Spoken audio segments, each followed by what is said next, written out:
This is You're Probably Right. Entertainment first, everything else is just bonus. Opinions, all ours. Sometimes backed by research, but never the final word. There are always exceptions, so take it with a grain of salt and a slight dusting of chili powder. If something in this episode resonates with you or you want to reach out directly, you can email the show at yprpodcast@gmail.com. You can also find the podcast on Facebook. Just search You're Probably Right podcast and the page should come up. And if you are listening somewhere other than Spotify, you can find the show there as well.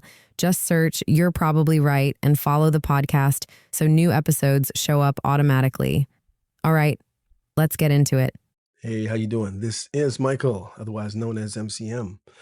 And you're listening to You're Probably Right. This is a long one, but a good one. So I say pull up a chair, get your cup of coffee, and relax. Or pull up your pillow, fluff up your pillow, I guess. Let the dog know he's going on the longest walk ever. Maybe not.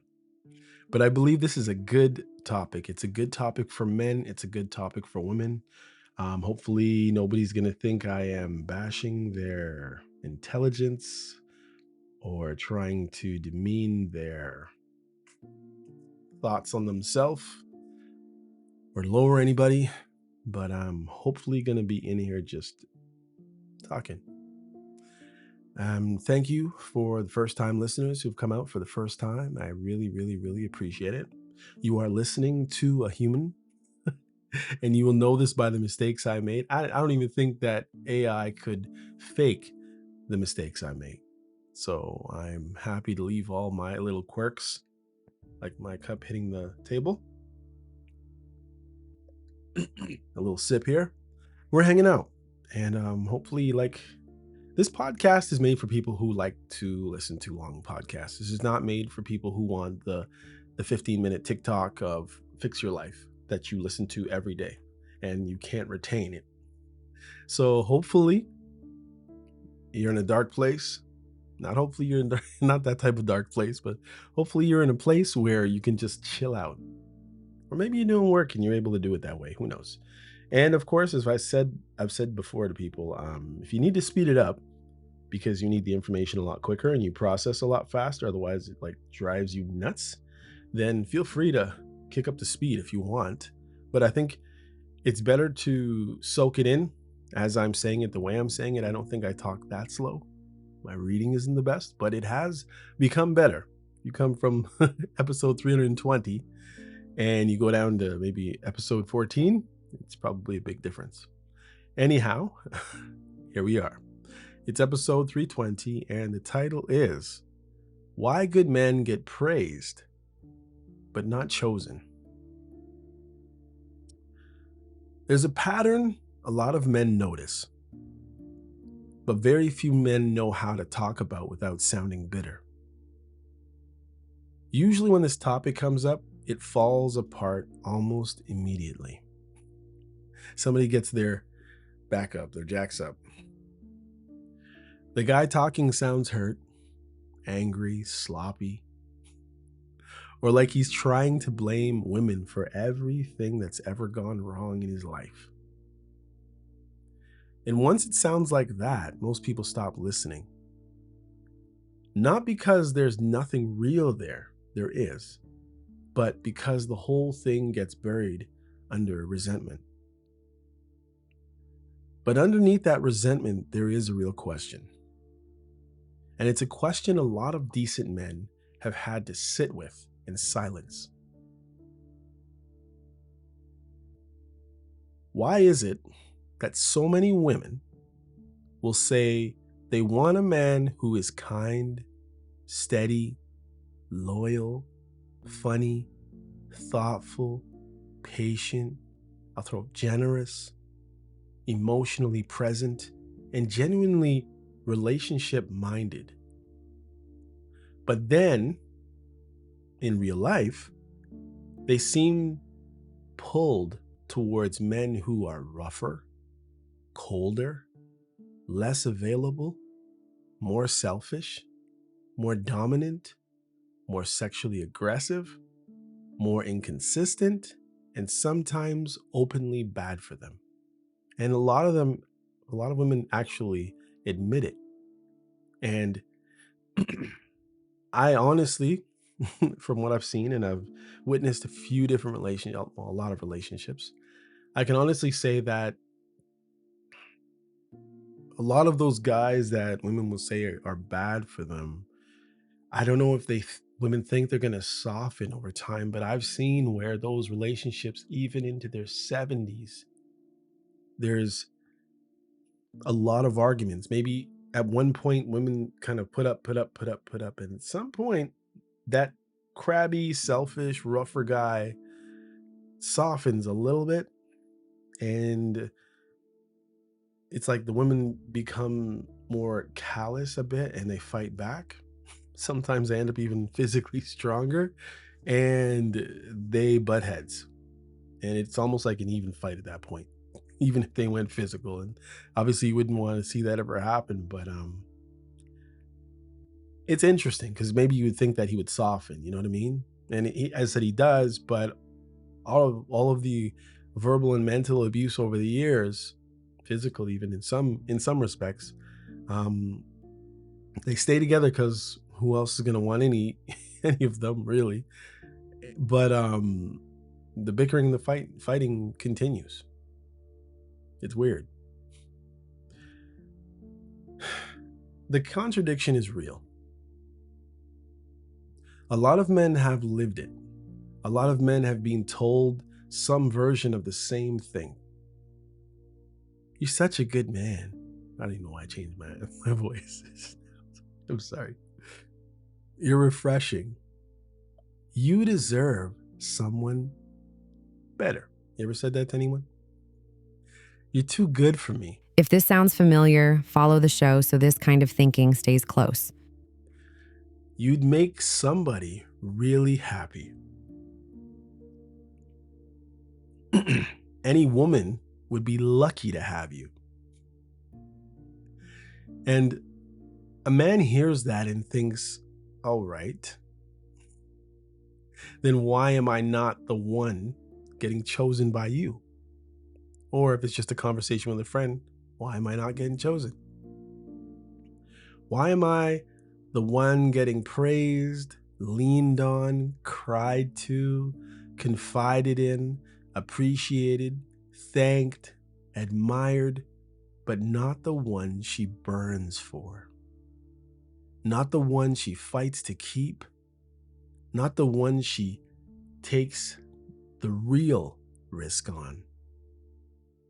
And some of these guys have been married to women like this, where you know you're married to a woman who still, somewhere, some piece of her still pines for that bad boyfriend that was in the past. So he doesn't really get 100% of you.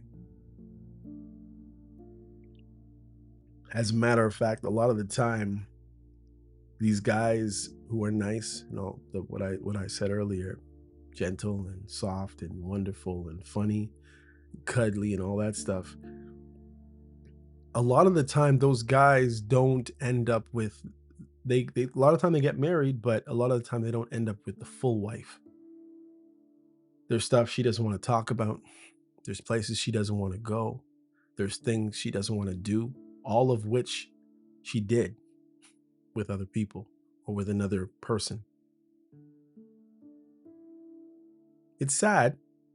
It's sad on both ends for different reasons. And I'm sure you can imagine why. And that's the part that gets under a lot of men's skin. Because most decent men are not angry that attraction is complicated. Most decent men are frustrated because they keep seeing a gap between what people say they want and what they actually reward. They keep watching women verbally praise peace and care and emotional safety while emotionally chasing intensity, hardness, uncertainty, dominance, and chaos. And if you don't understand that pattern, it can mess with your head as a man. It can make you think kindness doesn't matter. It can make you think women only want pain. It can make you think the answer is to become colder, rougher, more selfish, more emotionally unavailable. It can make you feel like goodness gets respect in conversations but loses it in real life. But I think the truth is deeper than that. I don't think this is just a conversation about women liking bad men or bad boys. I think this conversation is about human beings often reject the love they say they want and chase the love that hurts them. Guys do it too, in a different way. I think it's a conversation about attraction versus wisdom, about intensity versus stability, about trauma, fantasy, ego, status, chemistry, and emotional confusion. And I think it's also a conversation about good men learning the wrong lesson from what they keep seeing. Because the answer is not to become toxic. The answer is to understand the pattern clearly enough that you stop taking it personally. Stop explaining it badly and stop betraying yourself in reaction to it.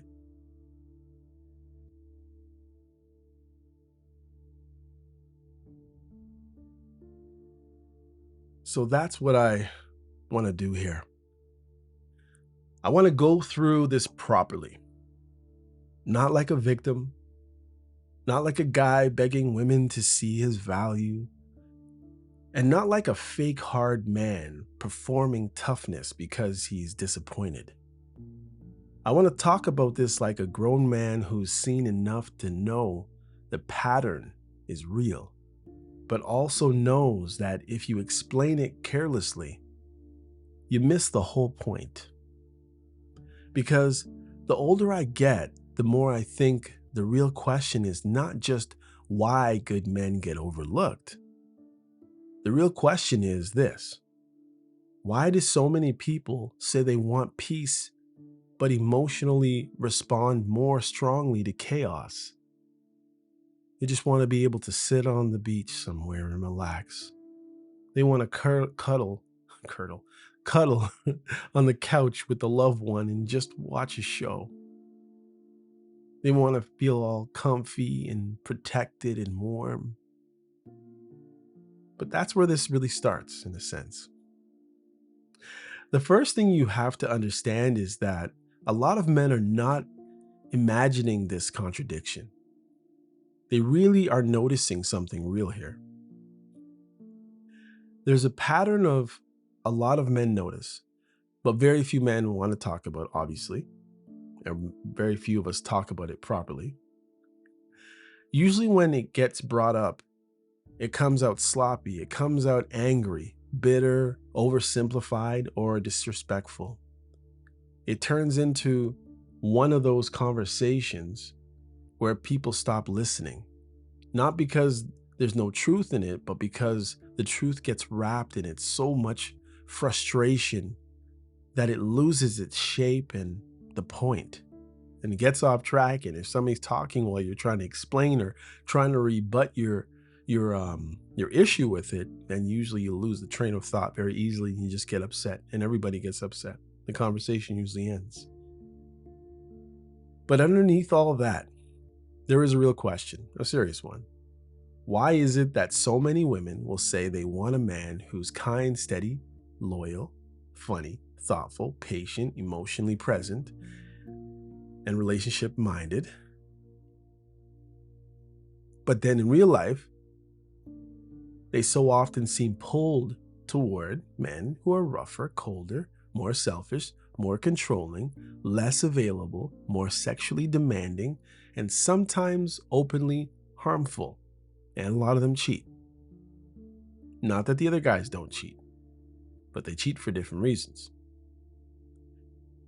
A lot of us know what those are, but I'm not going to get into it. And that contradiction honestly is real.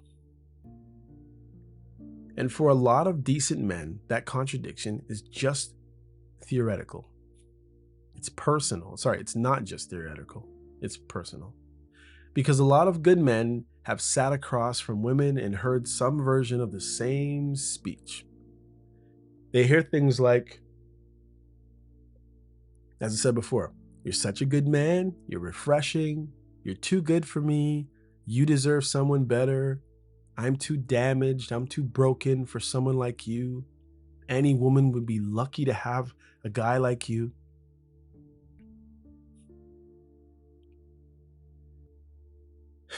And the man hears all of that and thinks, all right then, if all that is true, then why am I not the one being chosen, as I said?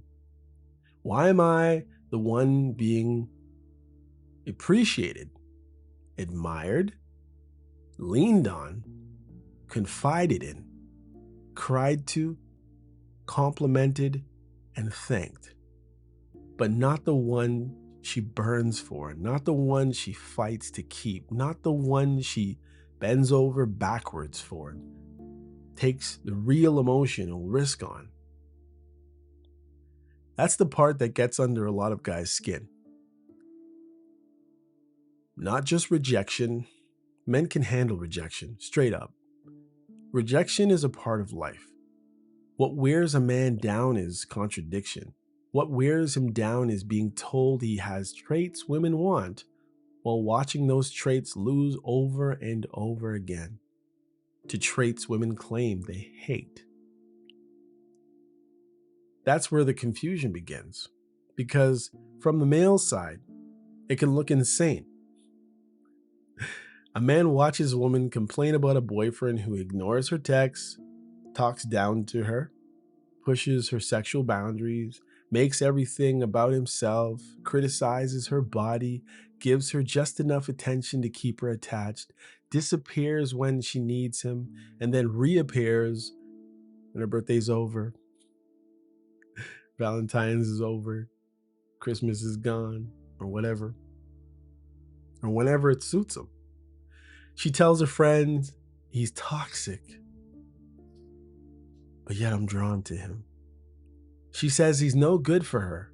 She says she knows better.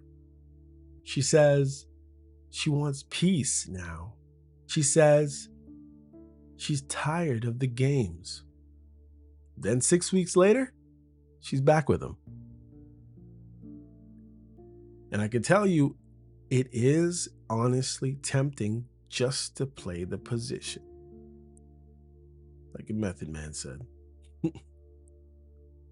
Or worse, she leaves him, says she's done with the kind of man forever, and then goes right into the arms of another man built from the exact same blueprint as the first guy, just with a different face and a different voice and a different name. And the decent man watching this isn't always angry at first, usually just confused. He thinks, what exactly is going on here? Because he's not looking at this from an abstract ideological place. He's looking at it from lived reality.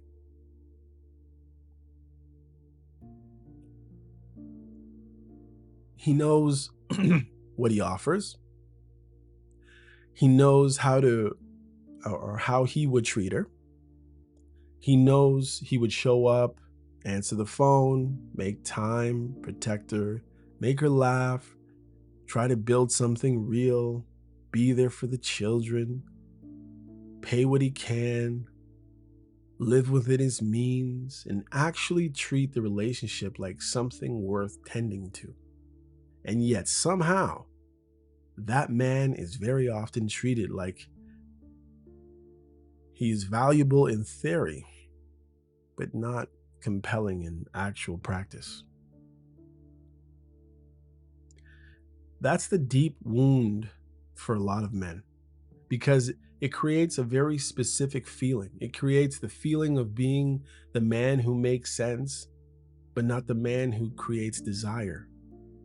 the man who would be good for her, but not the man that she feels pulled towards, the man she respects with her words, but not the man she chooses with her body, her urgency, her excitement, her real commitment.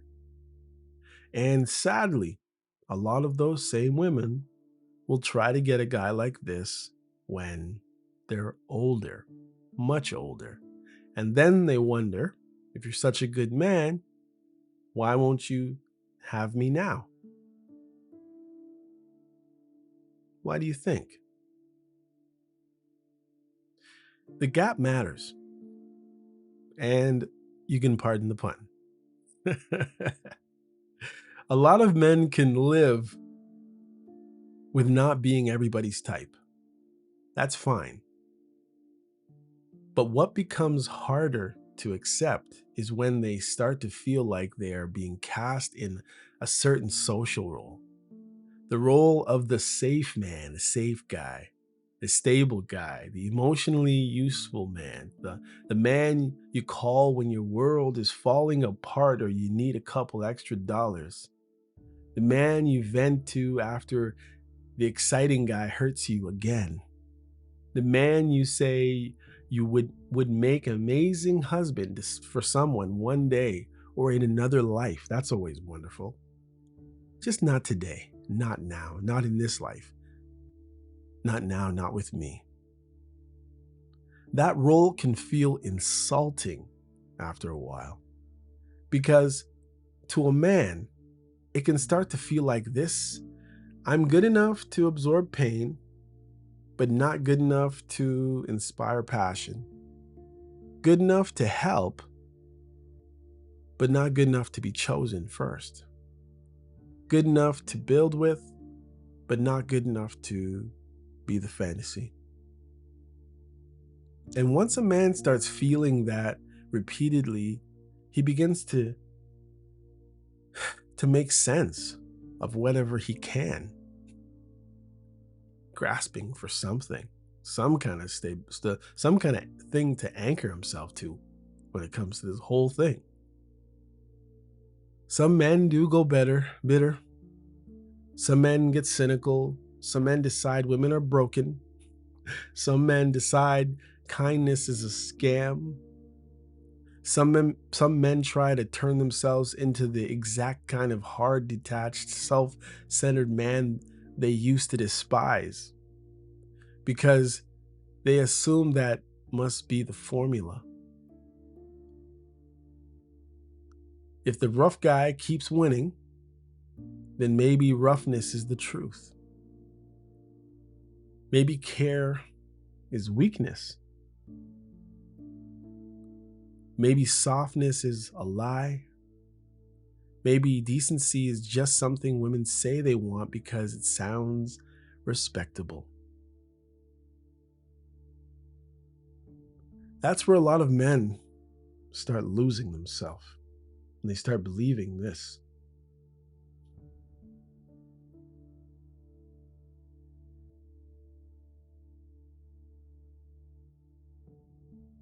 Because once a man becomes convinced that his better instincts are useless, he has two temptations really in front of him. One is collapse inward and become defeated. The other is to overcorrect and become hard for all the wrong reasons. He stops being generous, but not because he's grown. He stops being open, but not because he has standards. He becomes cold as a reaction. He becomes performatively dominant. He starts coping, or starts not well. He's coping already, but he starts copying the external style of the men who get the attention. And sometimes it happens in the middle of relationships without understanding what actually drives the attraction in the first place. So, a lot of the time, these supposedly nice, gentle, giving, wonderfully loyal, happy go lucky guys turn cold in the middle of the relationship. And then a lot of women are like, well, I'm with this guy and he's not treating me as wonderful as he was in the beginning. I might as well have stayed with the crazy guy who has a wife who she's fully attracted to, or has a couple girlfriends or a few extra girlfriends, or he doesn't want a commitment. And that's usually where the whole conversation gets ruined, because then it turns into slogans. Women don't like nice guys. Women love toxic men. Being good doesn't matter. Women just want money and abuse. All they care about is status. Good guys finish last. Those lines are emotionally satisfying for about 5 minutes, but they don't explain anything properly. They flatten a real pattern into a cheap complaint. Hit subscribe to You're Probably Right. Real life, real consequences, and real conversations that don't hide behind safe answers. And the truth is actually more uncomfortable than that. The truth is that many people, not just women, but people in general, men and women, are not nearly as guided by wisdom as they think they are. They are guided by emotional habit, attraction wiring, old wounds, fantasy, movies, books, or novels, I should say, status signals, intensity, validation, chemistry, ego, and the hunger to feel something powerful. So when a woman says she wants peace, that may be true at a level of thought. But when she responds to emotionally, maybe, or maybe something else entirely.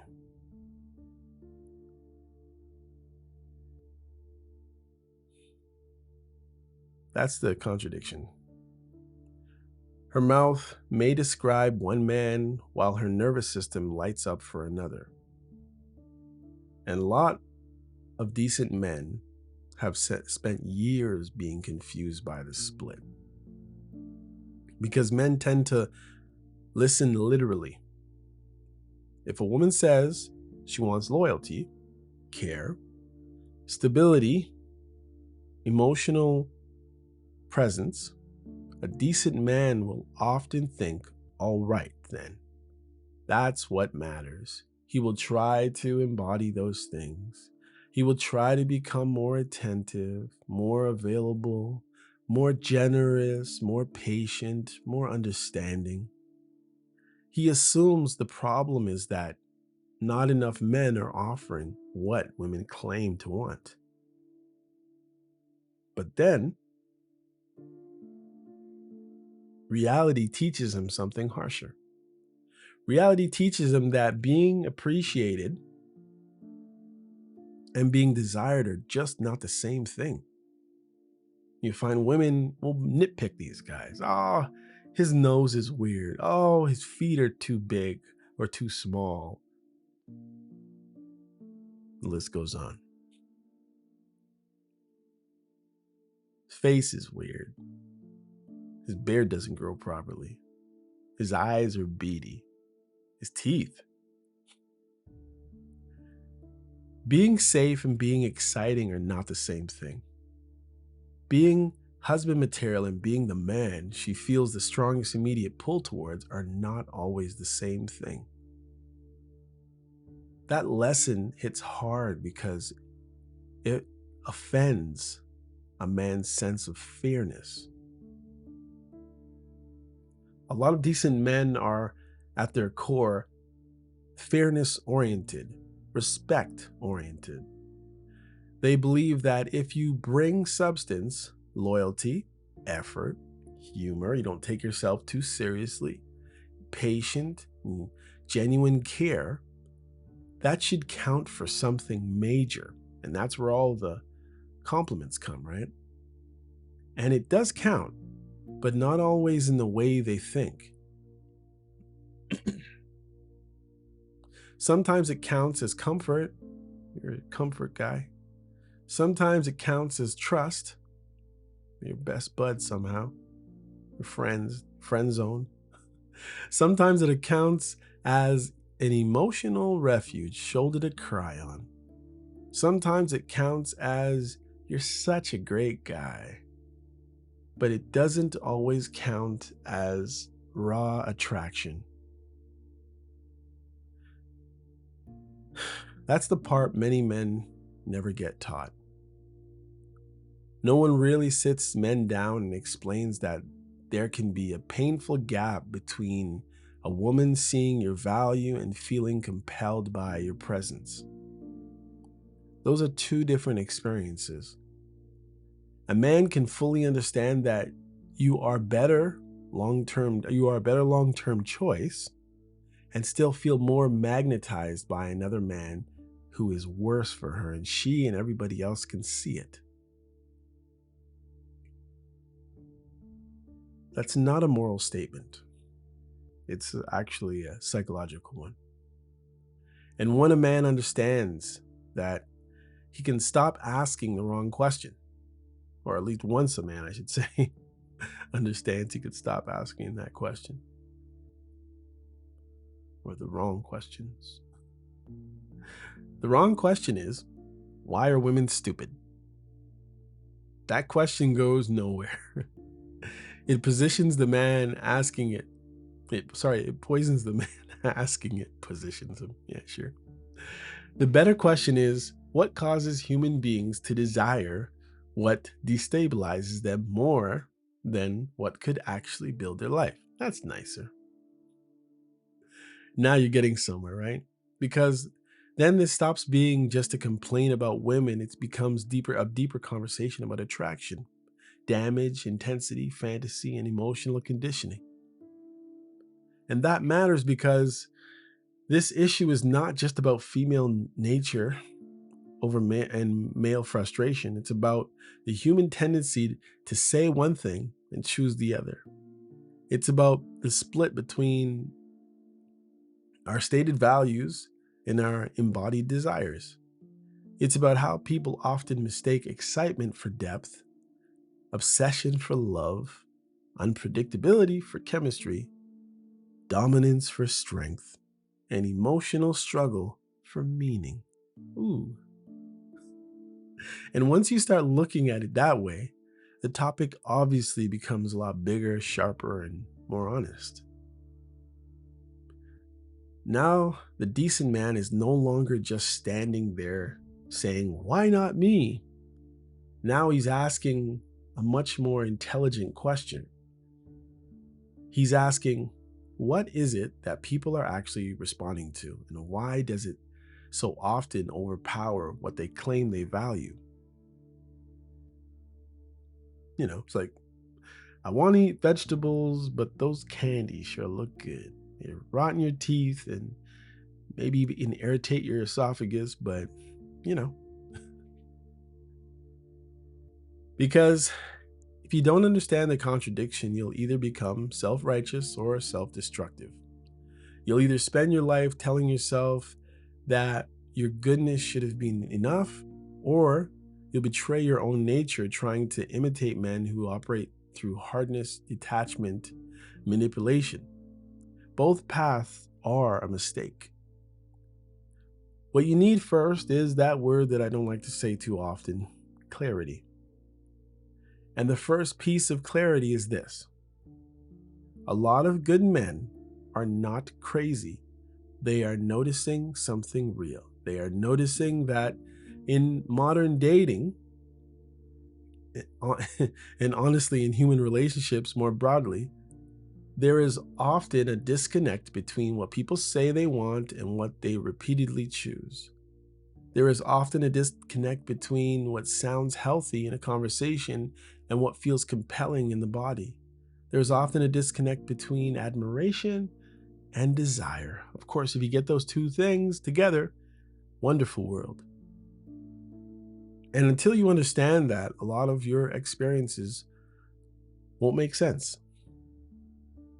So this is the episode. So this episode really honestly starts here. We've been here for half an hour, a little bit more. Not with blame, not with self-pity, not with fake toughness. Sorry, I'm gonna rub my nose. But with uh, but with a hard, honest observation. A lot of women say they want good men. A lot of women genuinely believe they want good men. Maybe they have a child and they're looking for a good man for them and a good stepfather for their kids.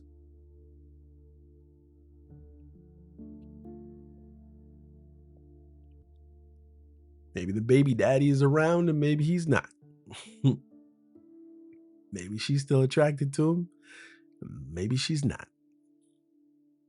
And yet many of those same women still respond more intensely to men who are harder, riskier, less available, more dominant, more selfish, and more emotionally dangerous. Why, you say? That is the real question. And once you stop trying to answer it emotionally and start answering it psychologically, socially, and honestly, the whole landscape begins to actually make sense. One of the hardest things for a decent man to understand is that being appreciated is not the same thing as being wanted. That sounds simple when you say it quickly, which I did. But for a lot of men, it takes years to really understand what that means. Because a lot of men are raised with a very straightforward view of value. You do the right thing, you treat people well, you become responsible, you learn how to provide, you show patience, you don't humiliate women, you don't play games, you don't make everything sexual, you don't use affection as manipulation or gift giving. You become somebody solid, somebody with character, somebody who can be counted on. And deep down, a lot of men assume that those qualities will be rewarded in the dating world in the ways that matter the most. Not just respected, because that is very important, but you'll also be chosen. Not just admired, but you'll be desired. Not just praised, held on to. So when that doesn't happen, it creates a very particular kind of confusion. Because what many good men experience is not harsh rejection, it's warm rejection. That sucks. Soft rejection. Let you down softly over weeks and months, maybe even years.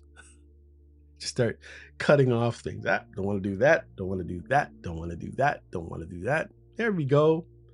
We are now roommates and we're married. Compliment-filled rejection. They're not told they're bad men. In many cases, they're told the exact opposite. You're such a good guy. You're so refreshing. You're really sweet. You're the kind of man a woman should want. Should. You'd make such a good husband, such a good dad. You deserve better than me. And still, no. And that kind of no hits differently because now there's no obvious villain. How could there be? She said such wonderful things to you. No clear flaw in your game. Weren't told. Now, if she said, you're arrogant, or you're selfish, or I don't trust you, that would at least be clean information. I'm sure some of these nice guys have even been told at the beginning of their relationship with some women, you're cocky. And the guy's like, okay, is that a bad thing? Should I? And they like it. But a lot of guys find out that that's actually not who they are. They were just being positive because they have some self-respect and some self-esteem, at least at the beginning of the relationship. It would sting if they were told these things like, I don't trust you or you're selfish, but it would be something a man could place at least their hands on, right? Like, oh man, well, I really messed that up. But when a woman says you're amazing and then still chooses the other guy, the, the decent guy is left trying to decode the contradiction. He starts asking himself, what exactly is missing? What did I do? Where did I go wrong? You've been all told all the positive things. It's kind of like when you go for a job interview and they say, well, you're good at this and you're good at that and you have so much experience, but sorry. And that question matters because Subscribe to You're Probably Right. It's not advice from a pedestal. It's thinking out loud. No 15-second fixes, no model image telling you how to live, just real conversation. sorry. And that question matters because what's missing is often not goodness. What's missing is the difference between being a good man and being a man who creates romantic and sexual pull. Those are not always the same thing. A lot of men assume they should be the same because morally it feels like they should be. But attraction is not a moral system. Attraction is not a prize ceremony for good behavior. Attraction is more primitive than that, more embodied than that, more psychological than that. It responds to confidence, tension, energy, self-possession, timing, chemistry, mystery, polarity, emotional effect, presence, and the feeling that this person has weight. That's where a lot of decent men get lost. Because many of them have spent many years building moral values, practical values, relationship values, but they have not necessarily built the kind of presence that creates heat. Now that truth can bother men because some hear it immediately and immediately think it means they need to become more selfish, more careless, more manipulative, more cruel. But that's not what it means. It means there is a difference between being kind and being compelling. A man can be deeply kind and still have an edge. He can be respectful and still be hard to ignore.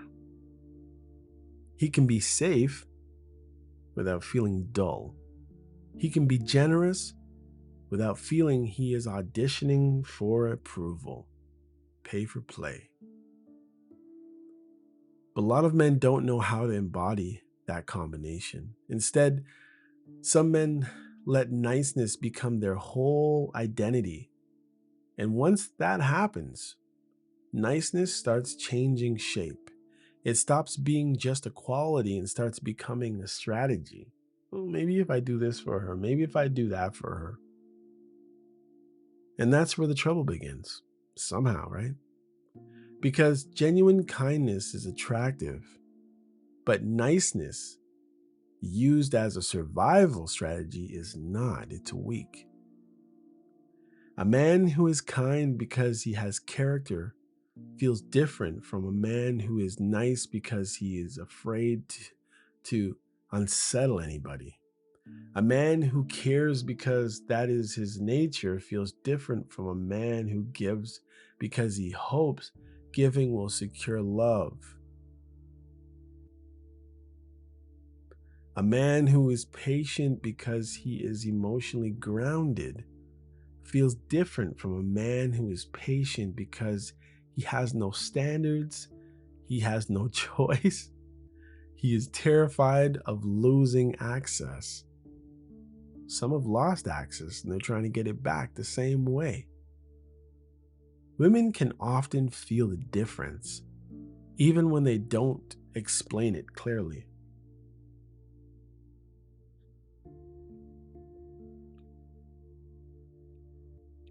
And this is one reason some men get stuck with the label of the nice guy in a way that isn't actually flattering.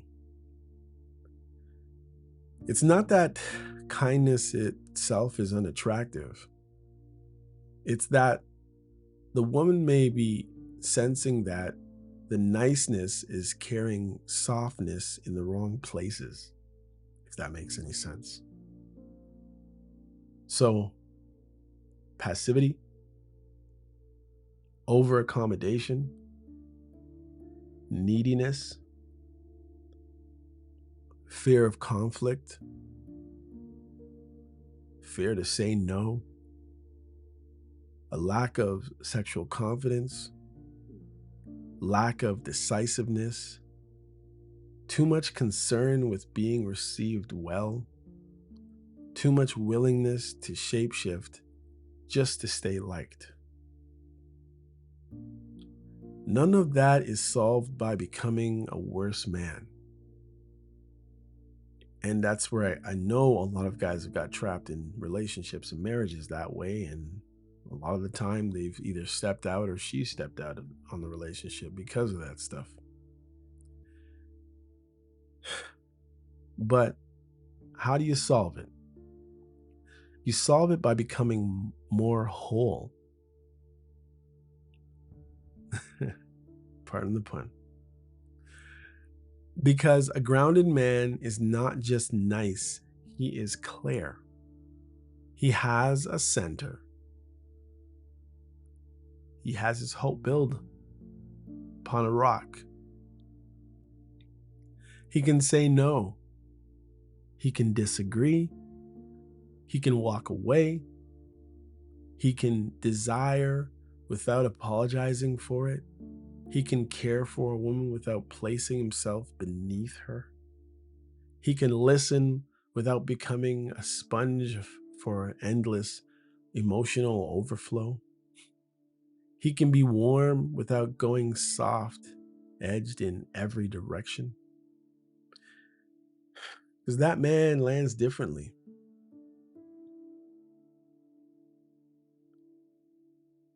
And this is where some decent men need a painful level of honesty. Sometimes when a man says women don't want nice guys, what they really mean is that he has collapsed a whole set of things into one label. He may be nice, yes, but he may also be hesitant, over available, too eager, too accommodating, too transparent, too quickly, too willing to orbit around a woman's moods, too quick to give before any real investment has been earned, too reluctant to create tension, too reluctant or too uncomfortable with direct desire, too ready to become useful before he has become memorable. That combination often creates appreciation but not craving. A woman may genuinely like him. She may genuinely feel safe with him. She may even believe he would make a strong long-term partner in theory. But if she doesn't feel any charge in his presence, she may not move towards him with urgency. Become a backup plan, if anything. And that's the brutal truth behind a lot of this. A lot of guys have been married to a lot of beautiful, wonderful, or not so wonderful women of their choosing, but didn't realize that they were actually just the backup plan. A lot of time it's the woman where fathers say, "Son, how'd you get her?"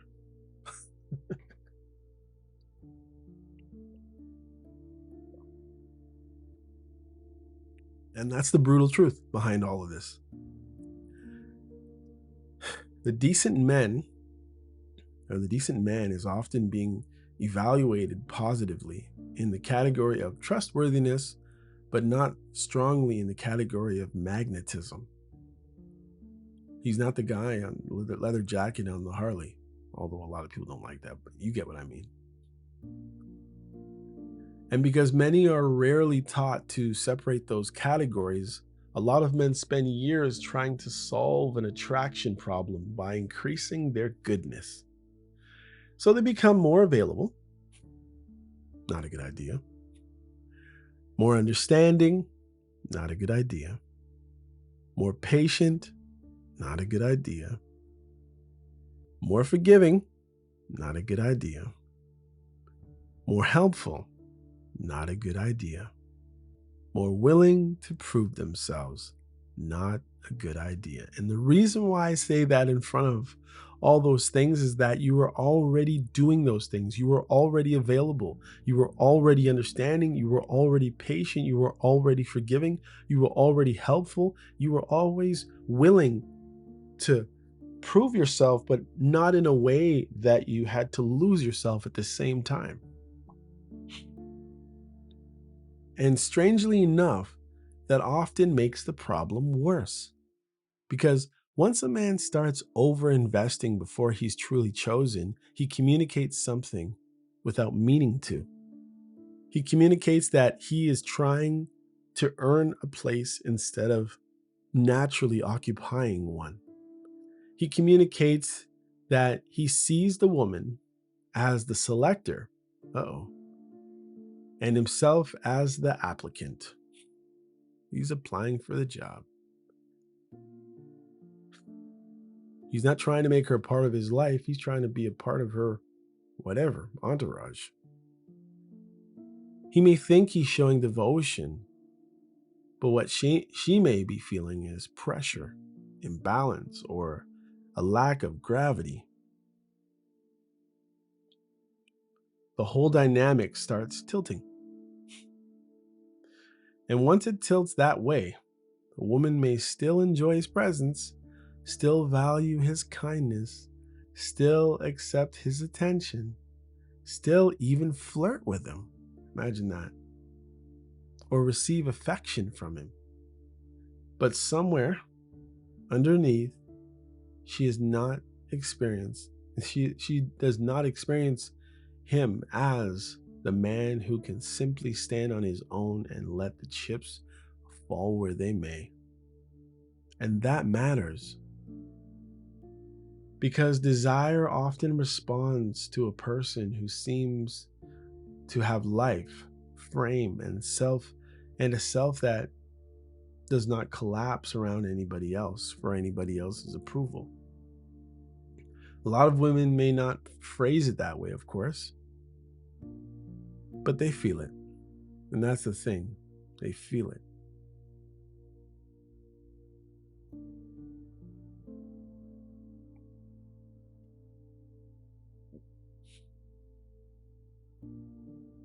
That's why compliment-filled rejection is so common.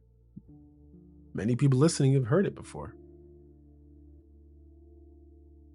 The woman is not always lying when she says you're a great guy. You might be. She may mean every word of it. But what she's really saying is, even if she doesn't know how to say it clearly, is something more like this. I can see your value. I can see your safety.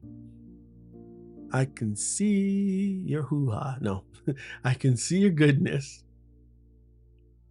But I don't feel overtaken by your presence. And that's a hard sentence for a man to hear. But it's closer to the truth than most of the polite scripts people actually use. So then a lot of guys, they just feel like they need to look for something else and be another way. And it also explains why some women keep men like that nearby. Because a man who's kind, available, emotionally generous can become extremely valuable in a woman's life, even when she's not fully romantically claimed by him or in her own mind. He becomes more comfortable, or more comfort, I guess, more stability, validation for her, emotionally decompressing. Maybe he's more reliable, obviously. A place to land if she's a bird and things go wrong and she needs a soft, quiet space. Now, from her point of view, she may genuinely care about this guy. She may not think she's doing anything cruel. She may even be confused herself. She may think, I do like him. I do care about him. Why don't I feel more? But from his point of view, the experience can be devastating because he is close enough to feel hope, but not close enough to be chosen with conviction. Oh, you can't come tonight? Don't worry about it. Oh, didn't see you for the last 7 weeks? No big deal. How you doing? That's one of the most draining places a man can live, where if you do, you do. If you don't, you don't. If I see you, I see you. If I don't, well. It's not clean rejection, which is at least it gives a finality to the whole situation. And it's not a real commitment, which gives clarity. It's a gray zone, a friend zone. The zone where he is too meaningful to dismiss, but not compelling enough to lock in. The zone where he becomes part of her support structure, while another man remains the site of her excitement, her confusion, her craving, her fantasy. That arrangement breaks men down over time, because the decent man starts feeling like he carries the value in every department except the one that opens the door.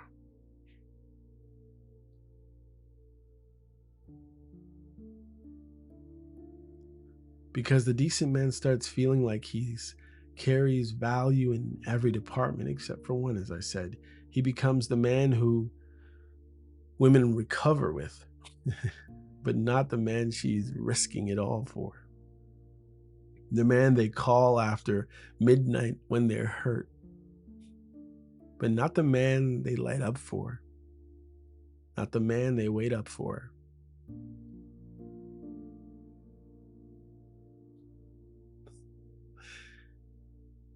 And after enough repetition of that pattern, a man can start drawing dark conclusions. He may conclude that women only want pain. He may conclude that decency is invisible. He may conclude that care is weakness in a man. He may conclude that he has to become harsh and not soft to actually just matter. But that's where discernment comes in.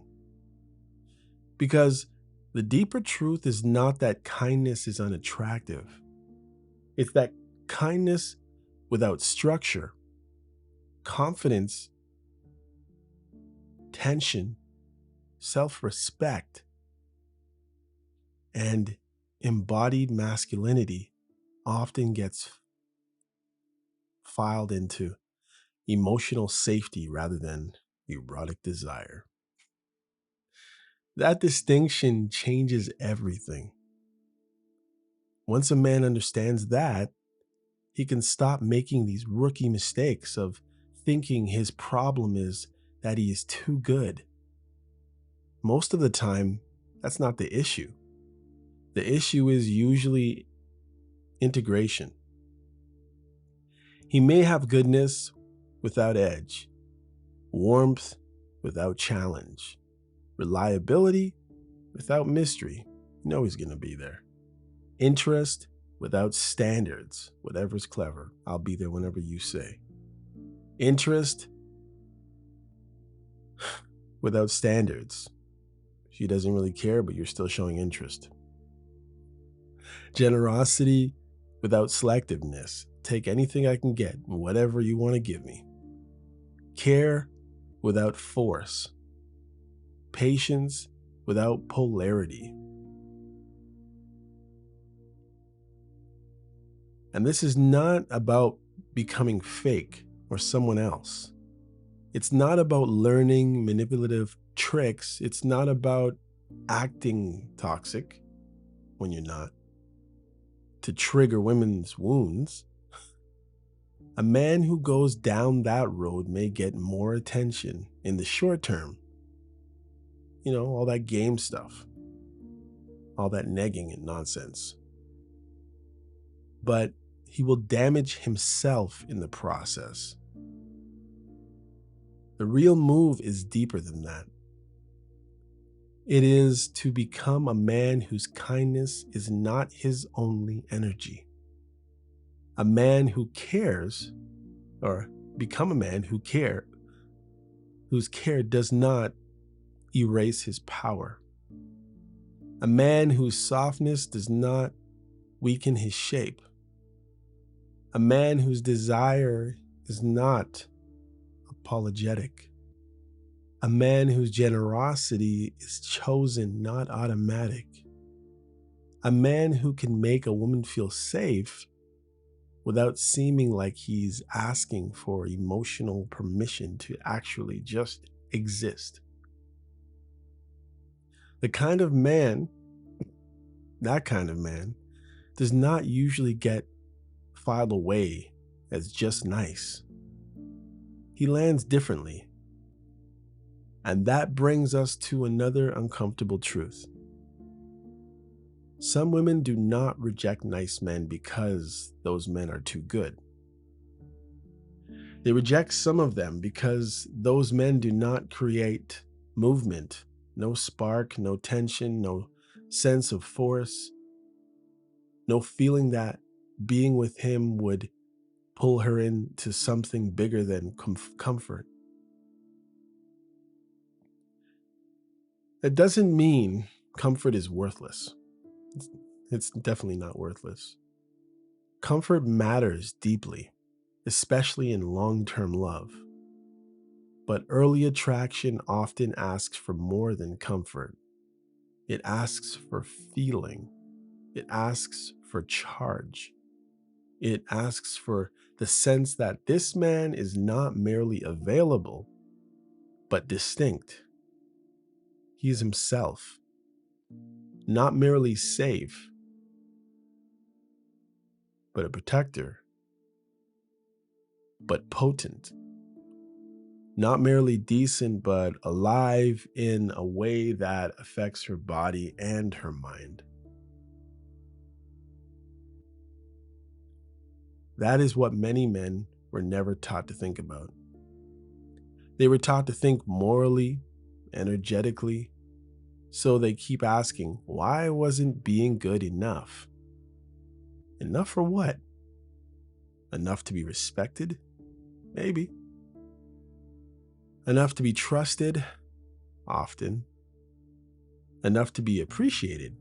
Absolutely. Enough to be desired with urgency? Not automatically. And that's the divide. And until a man understands that divide, he will keep misunderstanding his own experiences. He will keep hearing compliments as promises. He will keep reading emotional closeness as romantic inevitability. He will keep assuming that if a woman sees his heart clearly, she will naturally choose him. Nope. But life does not work that cleanly, guys. People do not always choose what they can intellectually admire. They often choose what grips them. Get it?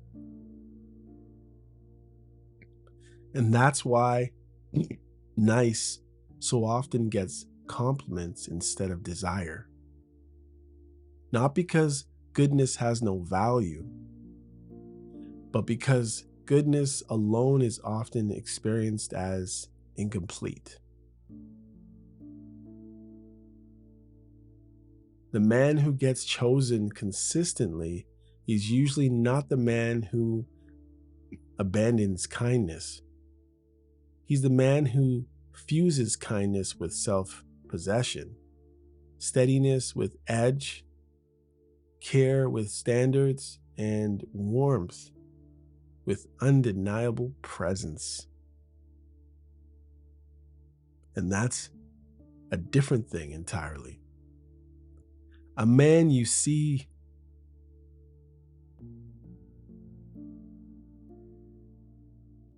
his conversation gets more honest, not less.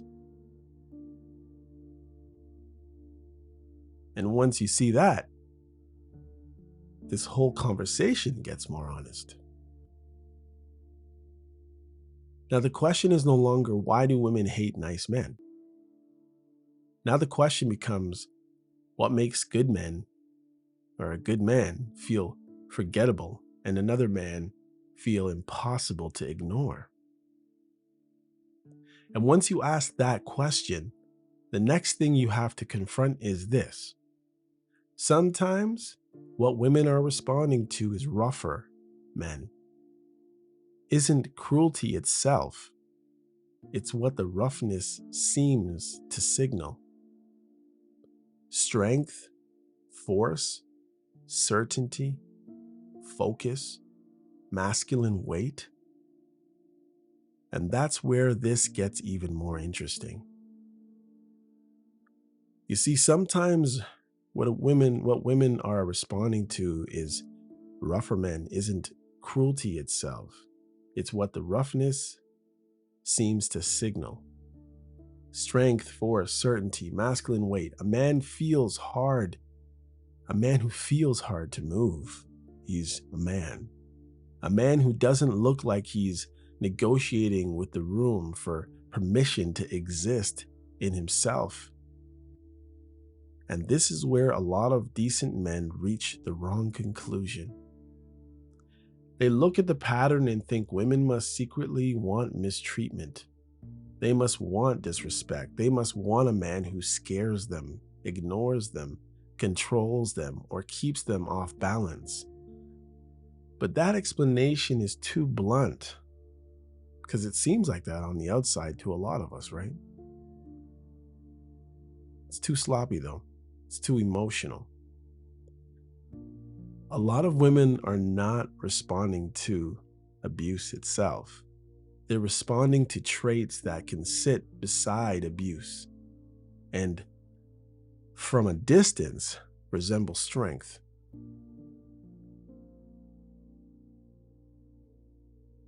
A man may be direct, unapologetic, sexually confident, unbothered, willing to lead, willing to risk disapproval, hard to read, hard to shake, hard to control.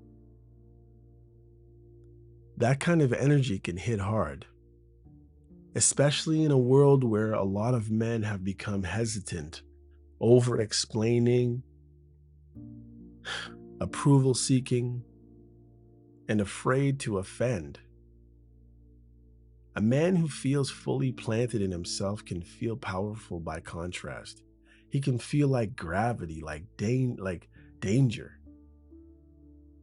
Like somebody whose energy arrives before his words do.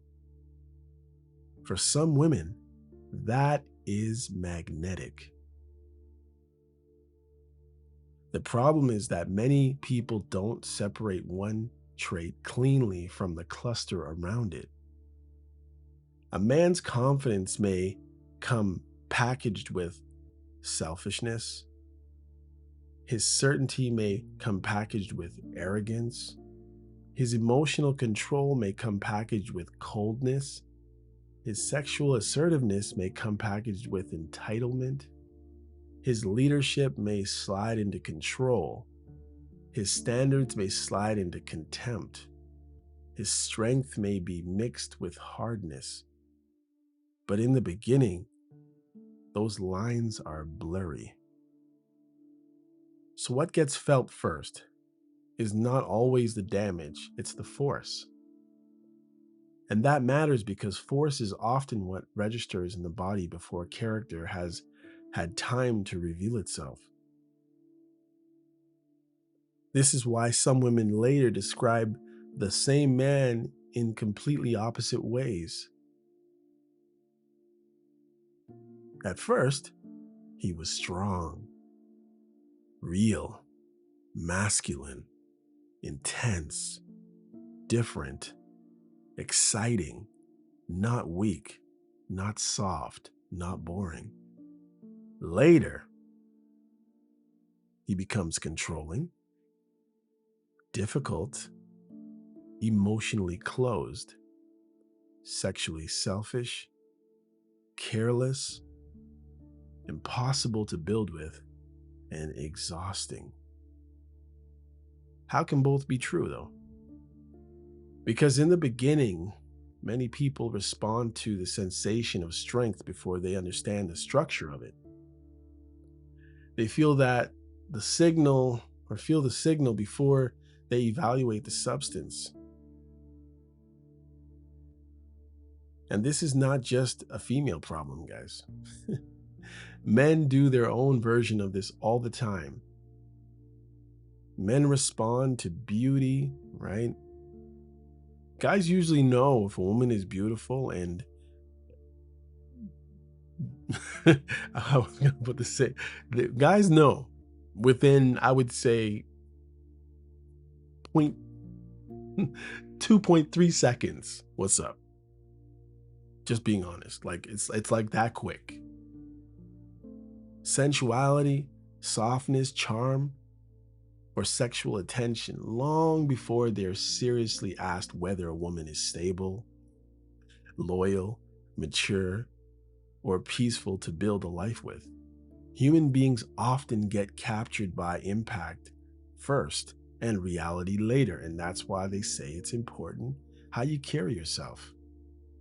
Some people do need to try a little bit harder.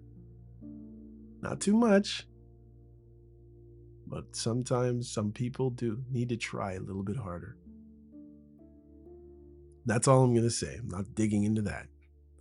So the point here is not to shame women. It's to understand why certain men pull strongly at first. A truly strong man does not need to humiliate a woman to feel powerful, make her feel dumb. He does not need to keep her anxious to feel desired. He does not need to disappear, punish, dominate, or destabilize to feel like a man. He does not need her insecurity to feed his identity and his ego. But from the outside, and especially in the early stages, he may not look dramatically different from the man who does. Both men may be confident, both may be direct, both may carry sexual certainty, both may seem unreactive, both may appear to lead, both may be comfortable with risk, both may refuse to over-explain themselves. But one is grounded and the other is predatory. One is calm and the other is careless.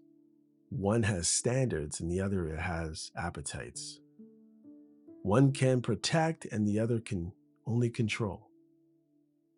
One has depth and the other has force without conscience. That distinction often takes time to see. And while time is revealing it, attraction may already be doing its work. This is one reason some women keep getting involved with the same kind of man under different names.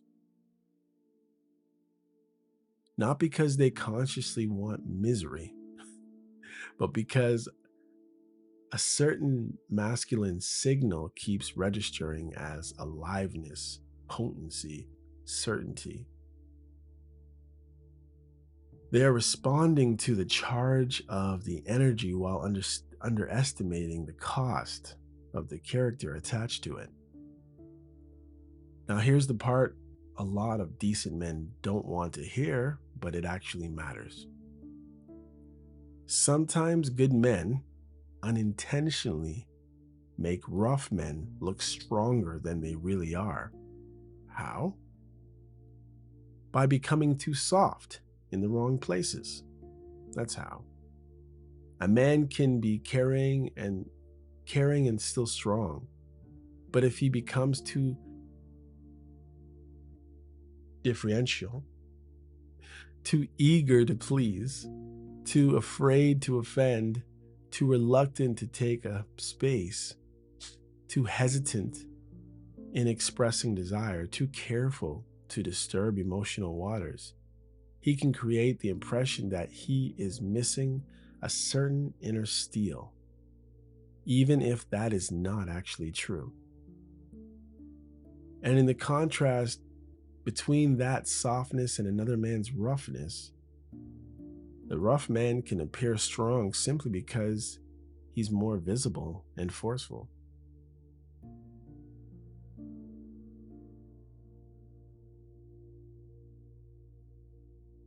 That doesn't mean roughness is superior, though.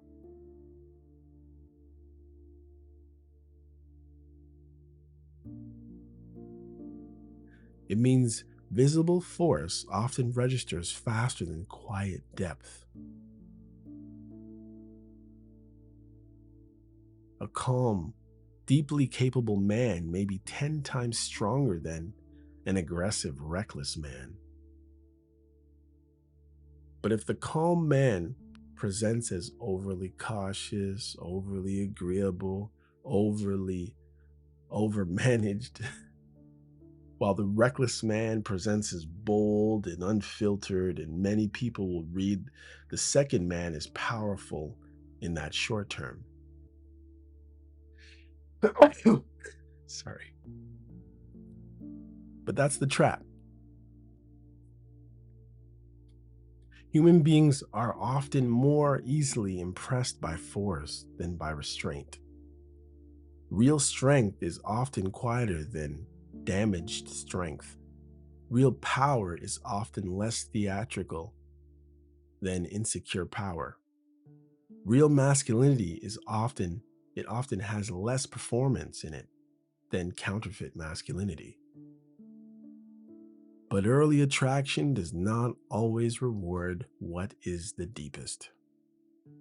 It often rewards what it is felt, the fastest. And that explains a lot. That initial feeling is not usually, I want to be mistreated. That initial feeling is, this man feels strong. He feels alive. He feels decisive. He knows what he wants. He feels like he answers to nobody, even if he's not the boss, but a lot of times he is. He feels like he could take over the room. He feels like he would take me fully. And for a woman who are especially responsive to dominance, certainty, and masculinity, intensity, that can be overpowering. Again, the trouble is that not every man who gives that feeling has integrity. Some are just operating from appetite and ego. Once you understand that, you can say something much more intelligent than women like toxic men.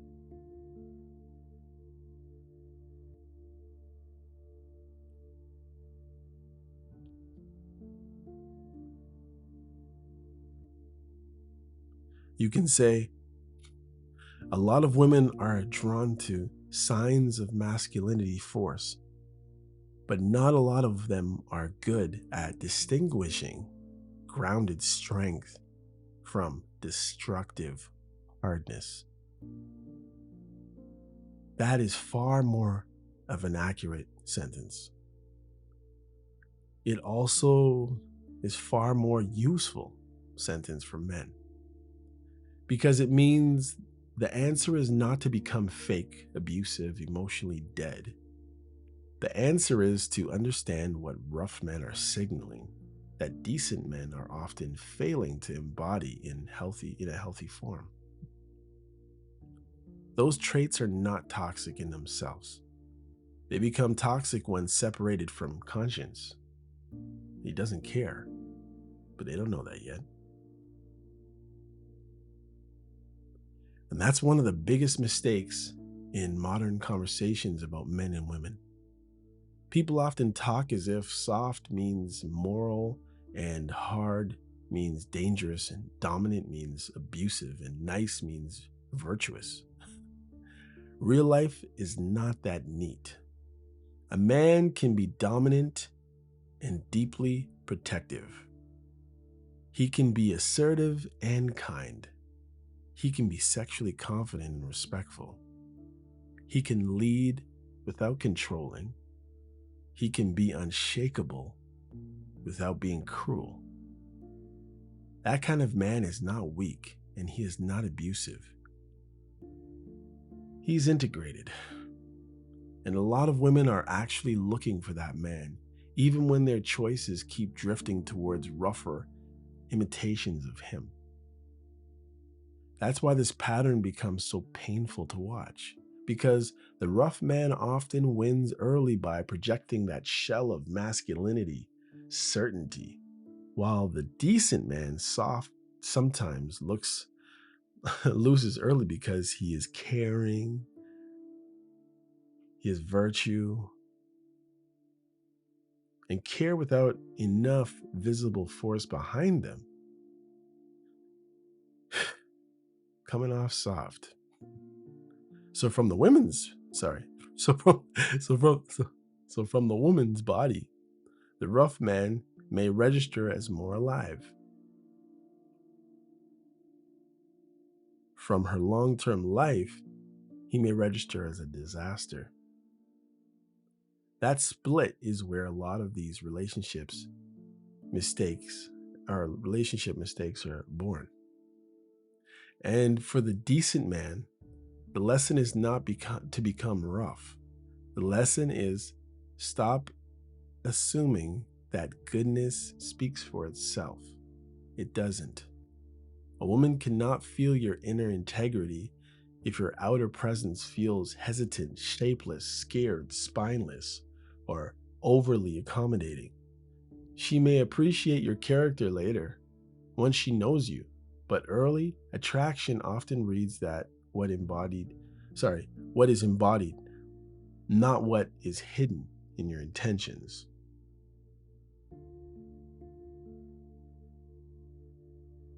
So if a man wants to remain good without becoming ignorable, he has to learn how to embody strength in a way that is visible, not just privately true.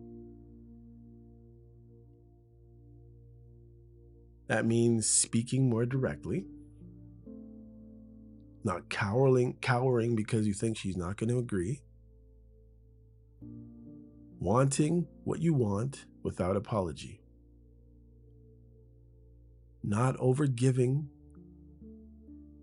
to secure interest doesn't work, holding your standards, not collapsing when challenged, not living from the female or for female approval,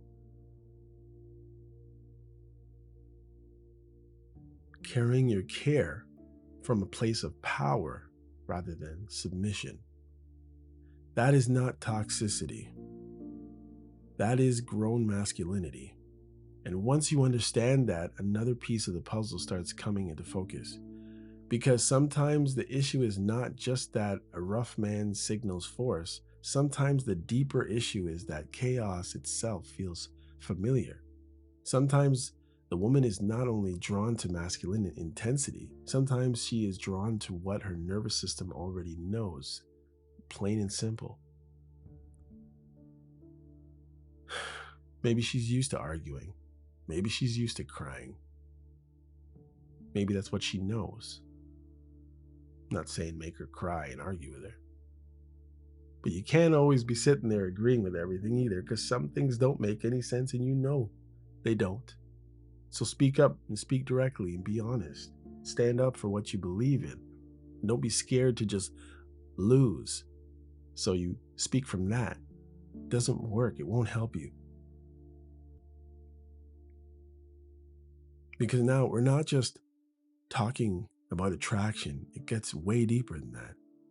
We're talking about trauma, emotional familiarity, and the strange way people can feel more at home in pain than in peace. Peace might feel like it's boring at the beginning.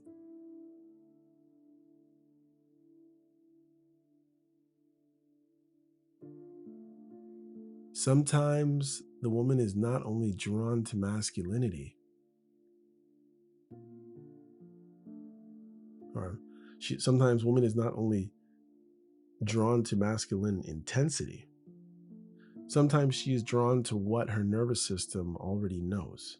Just that simple.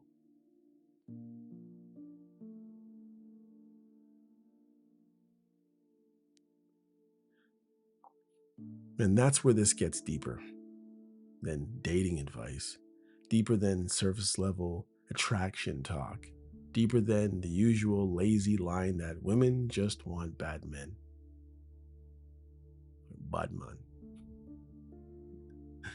Because a lot of people are not pulled most strongly towards what is the healthiest, right? Just like the candy thing, right?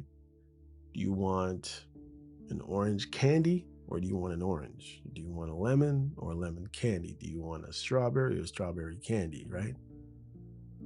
They're pulled towards what is familiar, what has a lot of taste.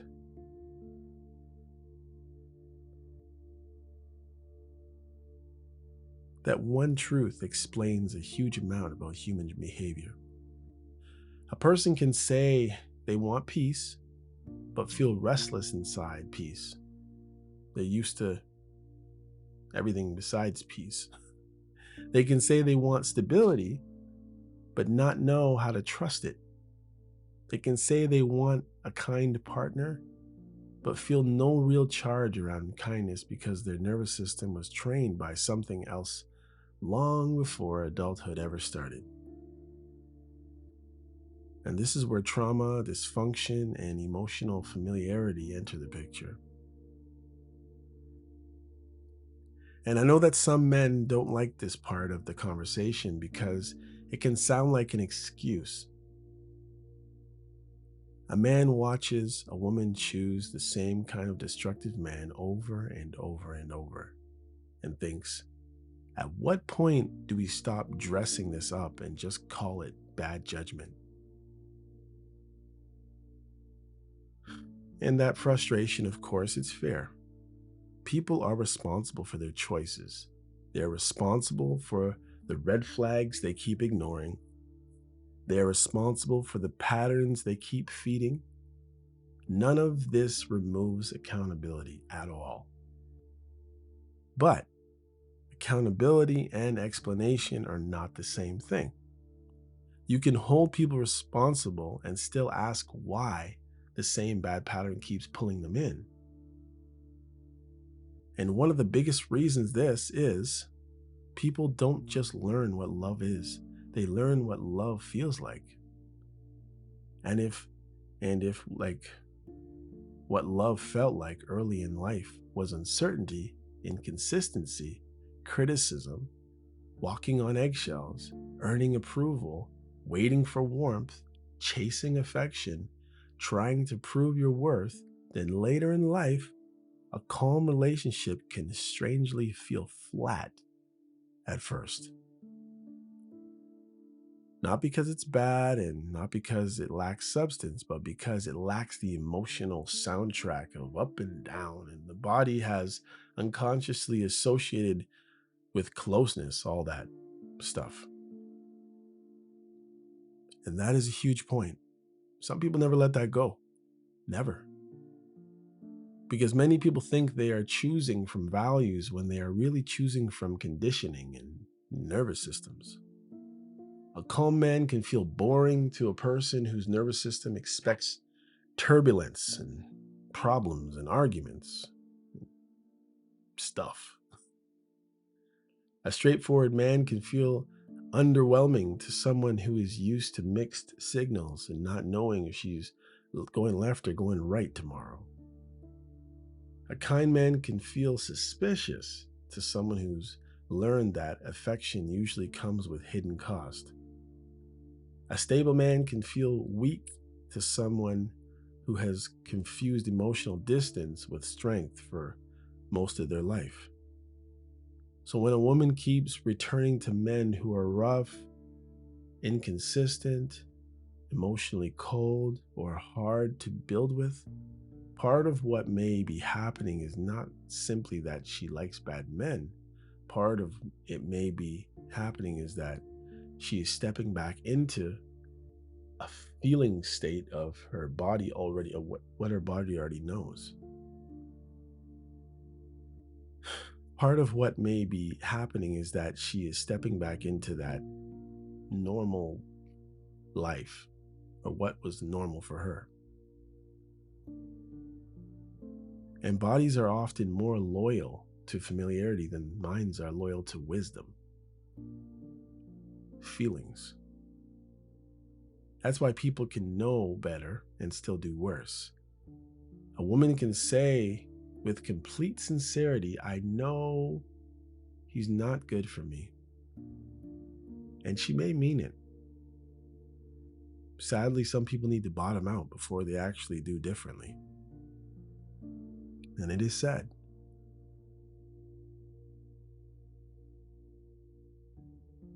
But what she knows in thought and what she is magnetized towards emotionally may be far, far different from each other. Her logic may say leave. Her conditioning may stay. It'll get better. Her friends may say, are you crazy? Run.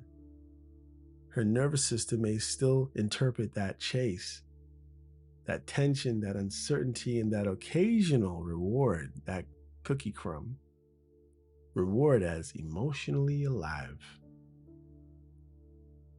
This is where intermittent rewards become powerful. When a man is kind all the time, what he offers is steady. It's there, it's reliable. There's no dramatic spike in that reward. But when a man is cold for 3 days and then suddenly affectionate, then distant again, then intense, then he withdraws, he creates something much more addictive. He turns attention into a slot machine. Literally. And people get hooked on a slot machine. Why? Not because the experience is good, but because the uncertainty sharpens the craving. The person starts chasing that return of the high. The warmth feels more valuable because it's scarce. The affection feels more intense because it comes after deprivation. The validation feels more powerful because it is unpredictable. That dynamic can turn a bad relationship into an obsession. And from the outside, it looks crazy. The nice man watches and thinks, how is she more attached to this guy who gives her so much less? Who maybe hasn't given her anything. How is she more obsessed with the one who mistreats her? How is the one who shows up, cares, and often offers peace somehow losing to the loser who creates pain?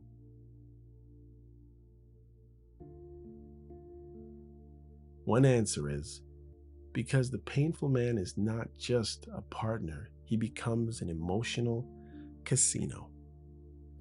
Every little sign of care feels like a win. 25 cents here, $3 there, $17 there. Lose, lose, lose, lose, lose, lose, lose. $1, $4. Lose, lose, lose, lose. Get it? Every small moment of softness feels precious. Every time he opens up, it feels earned. Every time he comes back, it feels like proof. Every bit of affection lands with more force because so much anxiety came before it. This is one reason some women can feel more intensely attached to the man who is the worst for them than the man who would actually love them well. They'll be attached to a man who has been married all 10 years and has a full family and a house over here, but he's a jerk to her and he's good every once in a while, and that's what she's attracted to, rather than the guy who has the most time for her and sacrifices for her and tries to give her the world or whatever he has of it sacrificially. It's boring.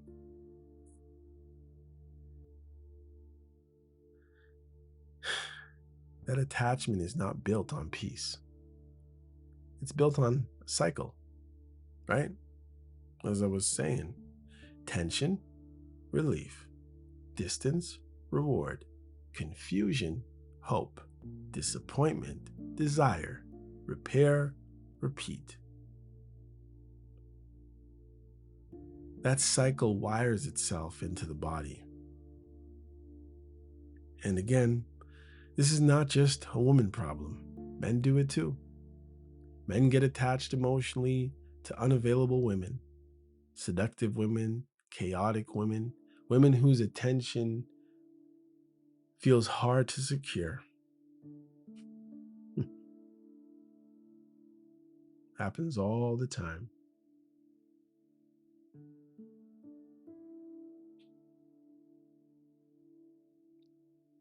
This is a human vulnerability. But in the context of what we're talking about here, it matters because it explains why some women keep choosing men who generate emotional damage.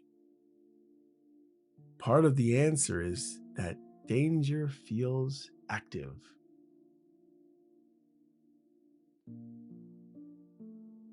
It depends, or it demands attention.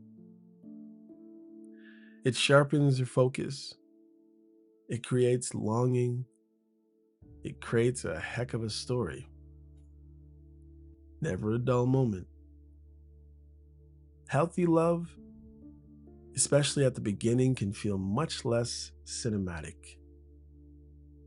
It doesn't force constant emotional interpretation. It doesn't create dramatic valleys and peaks. It doesn't make you feel like you're trying to solve someone. It doesn't turn basic decency into rare reward. It doesn't make every kind moment feel like a miracle, because kindness is already a part of the atmosphere. And for some people, that means healthy love. It doesn't feel intoxicating enough.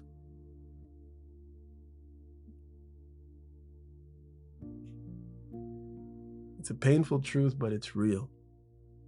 Some people are underdeveloped in their ability to feel depth without drama. They need chaos to feel chemistry. They need emotional struggle to feel meaning. They need uncertainty to feel alive.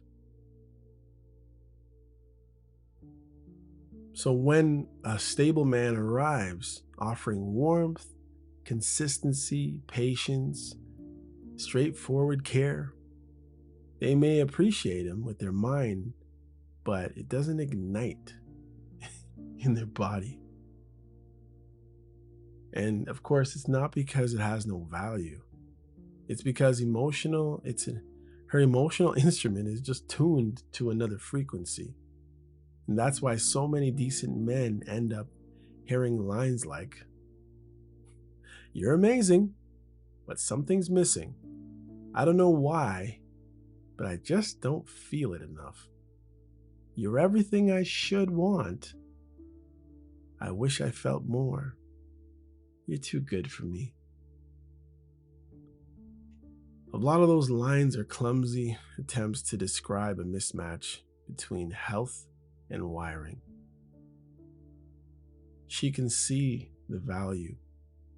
She just can't fully feel it. And that inability may have very little to do with the man's moral worth. There's another layer here too, and it matters, of course. Unresolved shame. Some women do not feel uncomfortable being loved. Well, because being loved well would force them to confront what they have accepted for years.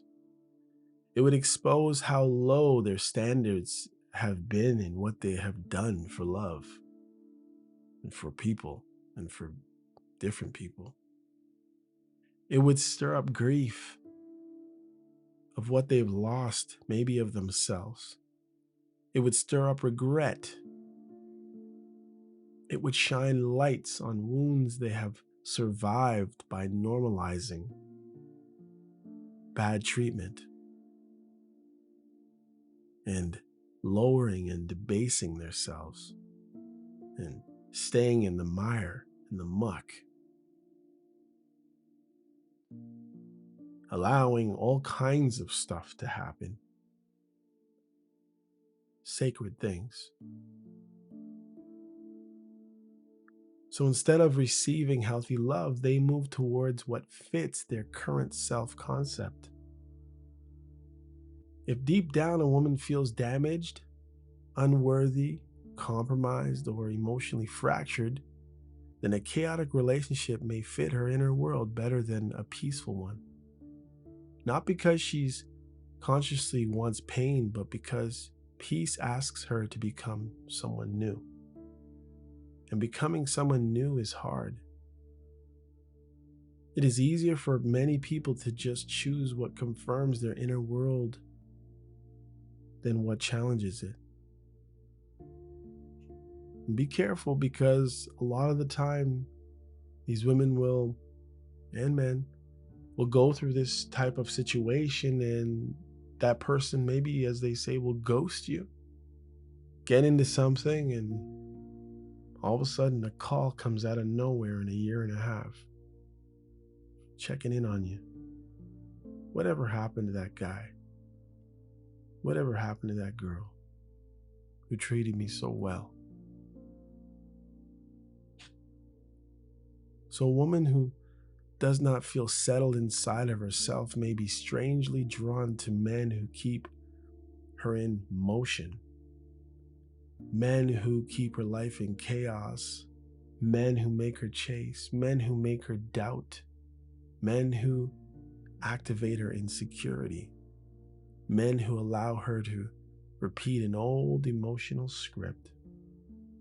Try harder, be prettier, be sexier, be more useful, be more loyal, be more patient. Prove your value to me. Maybe then you'll be chosen properly. Behave yourself, communicate. Set yourself aside away from them, and maybe I will choose you. That script is exhausting, but it's familiar. And familiarity, it's what we know. And familiar pain often feels safer than unfamiliar peace, as crazy as it sounds. That sentence explains a lot of broken relationship patterns. It explains why some people sabotage calm relationships, why they get restless when things are stable, why they create arguments where none existed, why they drift towards unavailable partners even after promising themselves not to, why they mistake the absence of anxiety for the absence of passion. Their body has learned to read calm as emptiness. So when the nice man shows up offering emotional steadiness, practical care, real world consistency, and genuine willingness to build, he may be offering exactly what would help her heal. But healing is not always attractive at first. Healing works a lot of the time when that's all you have left. And as I said, some people need to bottom out, sadly, because sometimes that bottom is a real bottom, if you know what I mean. Healing can feel exposing, obviously. Healing can feel like the death of an old identity. And not everybody is ready for that.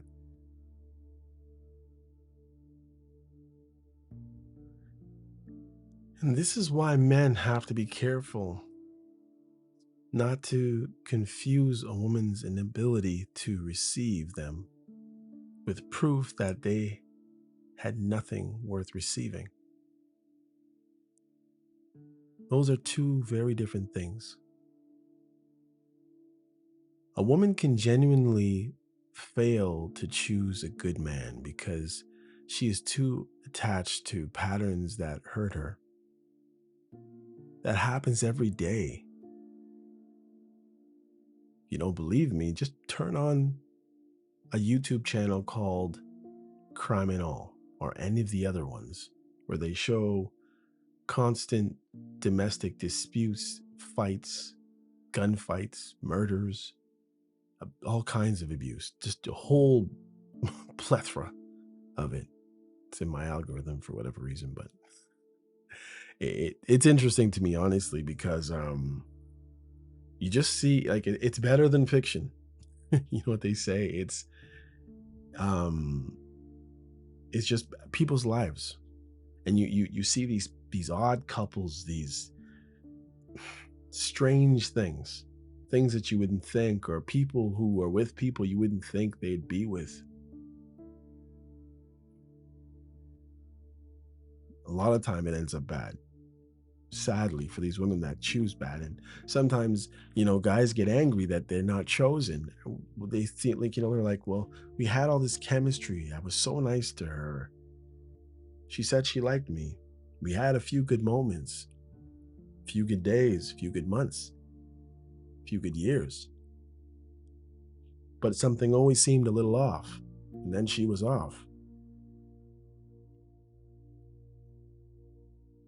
And as I said, it happens every day.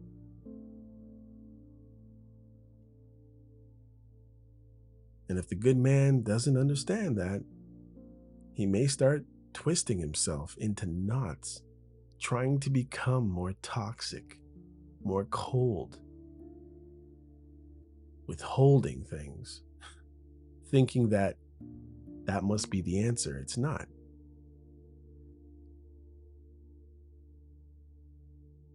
The answer is not to imitate dysfunction. The answer is to hold up your standard and understand the dysfunction. Because once you understand it, you keep taking every rejection as a referendum on your worth. You start seeing that some people are not in a position to value what you're offering. It's just that simple. Not because you lack value, but because it collides with a system inside of them that is organized around emotional abuse sometimes, and sometimes just emotional instability. Again, it doesn't mean it's supposed to be excused. Your pain matters. Your hurt matters. It just means that they're patterned. And patterns are powerful until they are made conscious of and deliberately broken. And as I said, sadly, people hit rock bottom. That's why people call you back when you're in a happy relationship or a happy marriage. How did you get this number? This is why you'll get emails out of the blue one day. This is why some women can be intelligent, self-aware in a conversation, and even articulate about their past and still keep choosing versions of the same dude.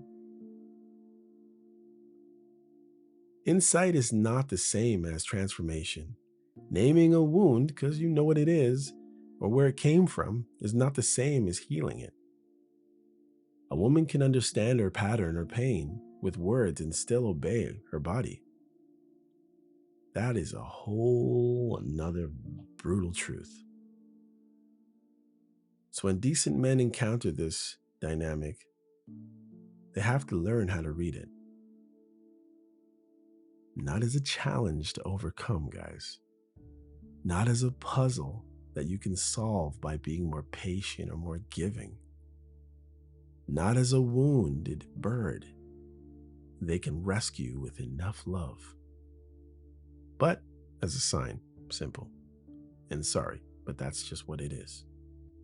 A sign that this woman may be emotionally calibrated to chaos in a way that will make her very hard to build anything with, unless she has become serious and has done the internal work. And that's not cruel. That's just straight up clear. And clarity, that word that I don't like that comes up all the time, it matters. Because men who do not understand trauma bonding or trauma bonded attachment often stay in situations way too long. They suffer way too much abuse. They keep hoping consistency will eventually win and they'll stop getting breadcrumbs and strung along. But they'll jump out of the friend zone one day, out of the blue. I didn't see you there. They keep believing that if they just prove how safe and caring and giving they are, the woman will wake up and see what's in front of her. Sometimes it happens, but a lot of the time it doesn't, because you're still there. So what do you got to do? Obviously, leave. Because calmness alone does not always overpower conditioning. A person has to want peace enough to tolerate the withdrawal that comes from losing madness and chaos and abuse. That is part of what healing actually is. Healing is not just deciding you want better. Healing is learning how to sit inside better without reaching for worse, because worse feels more familiar. A lot of women, a lot of people never do the work. They say they're broken and they say they have work to do and they need to stay by themselves, but a lot of the time they just sit there and do other things. And eventually they crawl back into the same pattern. And that's why this pattern keeps repeating across relationships, across years, across personalities, across entire lives. Different kids, different baby fathers, different face, same nervous system. Different city, same emotional blueprint. Different man, same cycle. Every once in a while, you can throw in a dude that gets abused by her. Once you see that, the whole thing becomes less mysterious and less inviting for you. Still less painful, but less mysterious. Because now you understand that some women are not rejecting good men simply because good men are insufficient. Some are rejecting good men because goodness does not immediately activate the emotional machinery they have been trained to respond to.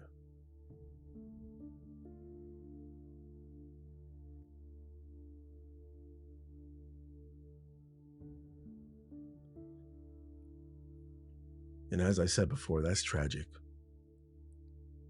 And it is real because sadly, it doesn't end well often.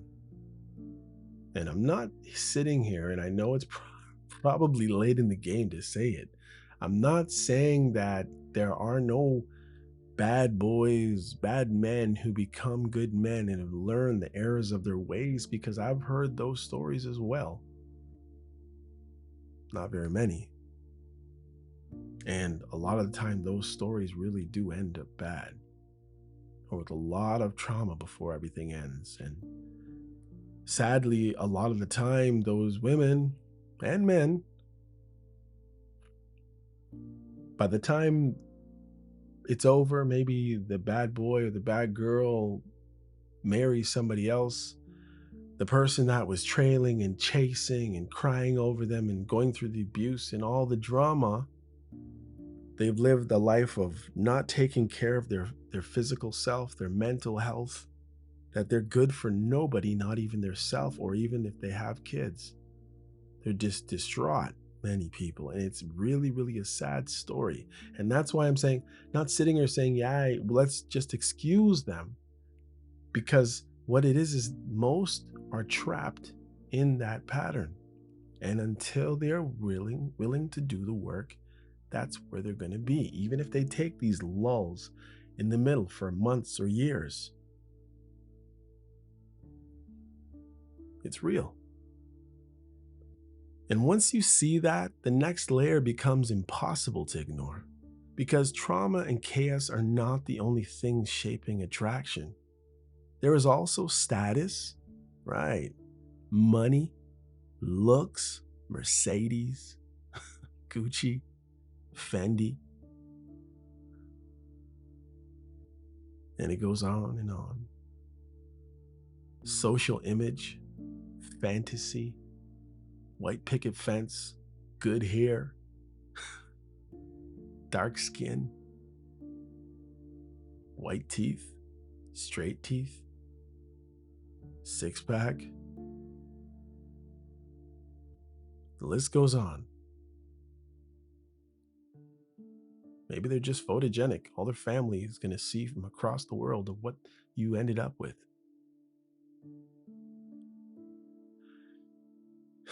The whole symbolic meaning of being with a certain kind of man or a certain kind of woman. And once you bring that in, even more of the pattern starts making sense. You can see what they're hooked on. You can see the stuff that they say, the comments they made. It's just sometimes you're totally blind to it because you think you're in love when a lot of time you're just obsessed.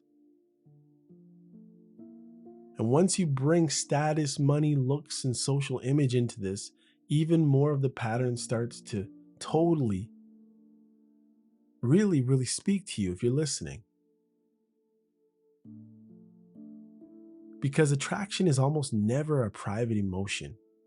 It's social. People do not choose in a vacuum. They choose inside of culture.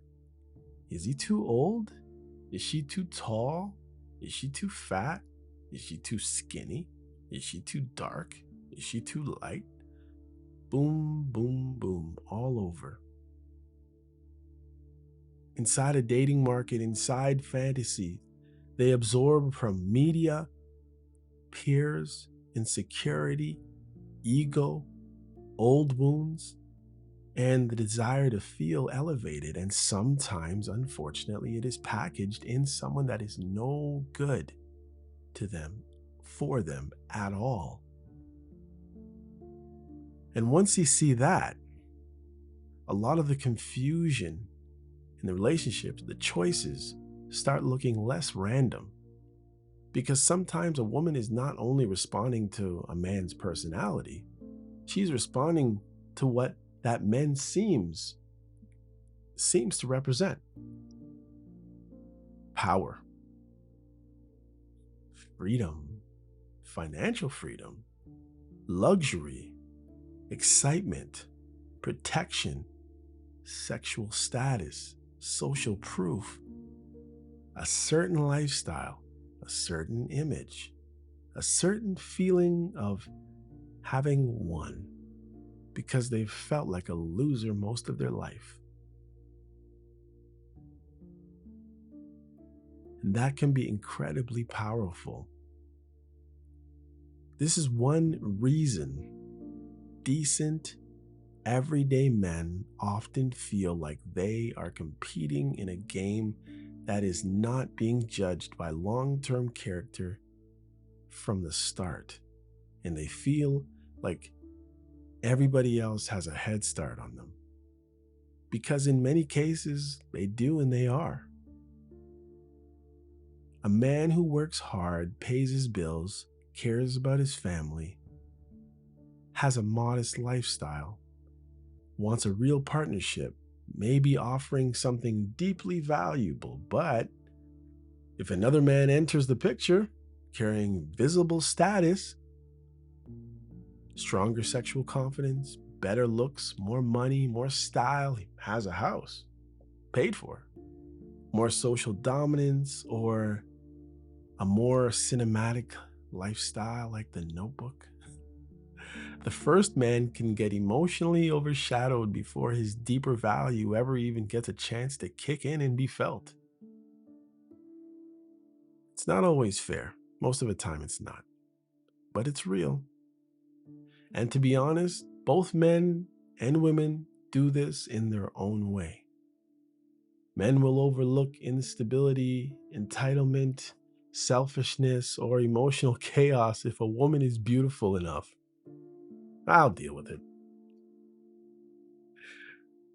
Sensual enough, glamorous enough, or makes them feel validated enough, like I'm the man. Look at that, dog. Women do their version too. They may overlook selfishness, arrogance, emotional danger, sexual selfishness, or low integrity. If a man is attractive enough, dominant enough, high status enough, or appears able to offer a life that feels elevated. Just think about it. Best examples of this are rich men, athletes, entertainers. You can look at an athlete and say, this guy would never get that girl if he wasn't a famous athlete. It's facts. A lot of athletes, once they retire, the woman retires. But I guess they play as long as they can, literally. So part of this whole thing is not even about morality at first. Sadly, it's fantasy. It's white picket fences. It's Snow White. It's about human beings betraying their stated values when enough emotional charge enters the room.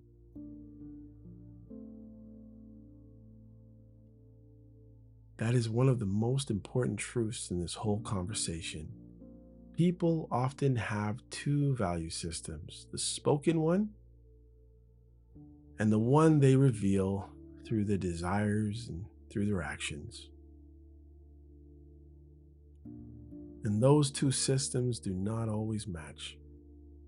A woman can sincerely say she values kindness, loyalty, emotional safety, family mindedness, might even have kids, but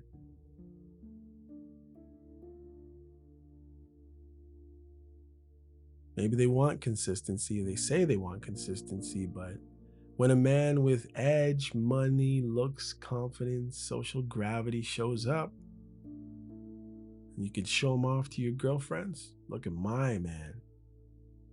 Those spoken values can get pushed to the side by emotional pull of what he represents.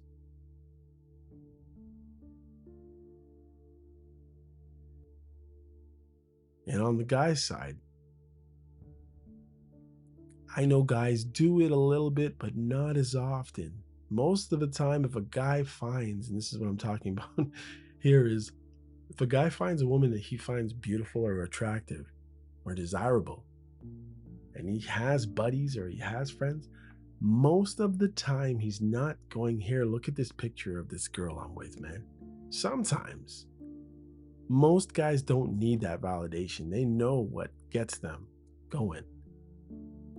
Whereas girls, a lot of the time, in many cases, guys are guys are guys are guys. And if a bunch of her friends see this guy, wow, or ugh, it affects their judgment. Especially if he feels hard to get, especially if other women want him, especially if being chosen by him feels like proof of something. That last part matters more than people would like to admit. For some women, part of the attraction to a certain kind of man is not just the man himself. It's the meaning of being the woman who has been selected. Kind of like in Toy Story, pick me, pick me. Or Shrek. I won't even get into it. If he is attractive, difficult and in demand, if he is so-called high status or emotionally hard to secure, then getting him can feel like proof of her worth. She is not just dating him, she's trying to become significant through him. And once that kind of ego attachment gets involved, clear judgment becomes much harder. She may tolerate late replies, criticism, selfish sex, emotional inconsistency, disrespect, casual cheating, pressure, humiliating standards, and behavior she would condemn in another context. Because the relationship is no longer just about compatibility, it's about becoming a mirror. If she can lock down this guy, she feels elevated. If she loses him, she feels diminished. And she cries and she cries and she's upset. That was her chance. Now it's gone. Oh, he's married. And that's a very dangerous, sad dynamic. It also explains why some women can treat a stable, decent man as ordinary, even when he is actually rare in the ways that matter.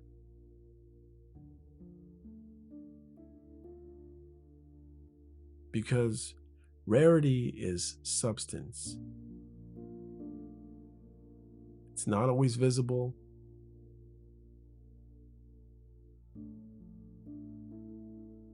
Not visible like status. It's not visible like a Benz or a Maybach Benz.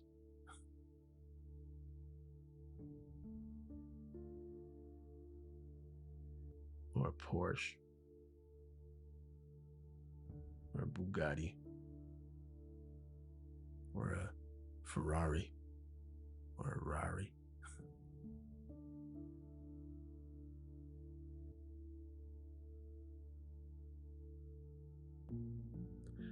A good man may be rare in loyalty, rare in fatherly instinct, may be good with kids. He may be patient, willing to teach Junior some math that you don't even have patience for. Rare in emotional steadiness, social awareness, social intelligence. Rare in practical partnership, rare in his willingness to build a life instead of just perform one. But those traits do not flash the way money does, the way muscles do, the way style does, the way social proof, confidence, and image flash. Height.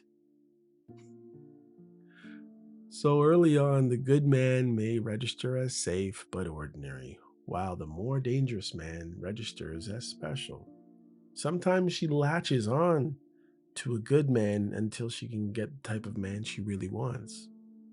And she might keep that good man around just in case they get left. They still have a little social proof. They still have the nice guy around. He's better for me anyway, till the other guy comes back. And that difference shapes a lot of outcomes because desire is often pulled by what feels elevated, not by what would actually sustain life. A man who looks like he belongs at the center of attention can create a kind of gravitational pull for a lot of women. I've been chosen, she said. That goes far beyond his character, his appearance, his tone, his confidence, his body, his clothes, the brands he's wearing, his seeming abundance, his emotional scarcity, his indifference to being liked. All of it can create an aura. And people are often seduced by aura long before they have evidence of actual substance in that individual. And that is a huge part of the problem. A lot of women do not exactly choose bad character at first. They choose compelling packages and then minimize the character problem until the cost becomes undeniable.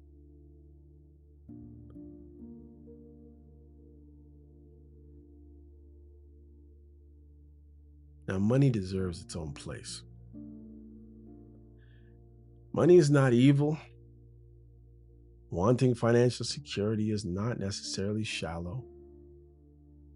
It is normal, especially for women who are thinking about children, housing, safety, and the pressures of real life. A man's ability to earn and provide has always mattered to some degree. But what complicates things is when money stops being one factor and becomes a permission to slip. Yeah. A woman may begin excusing obvious defects in a man because she believes his money compensates for them.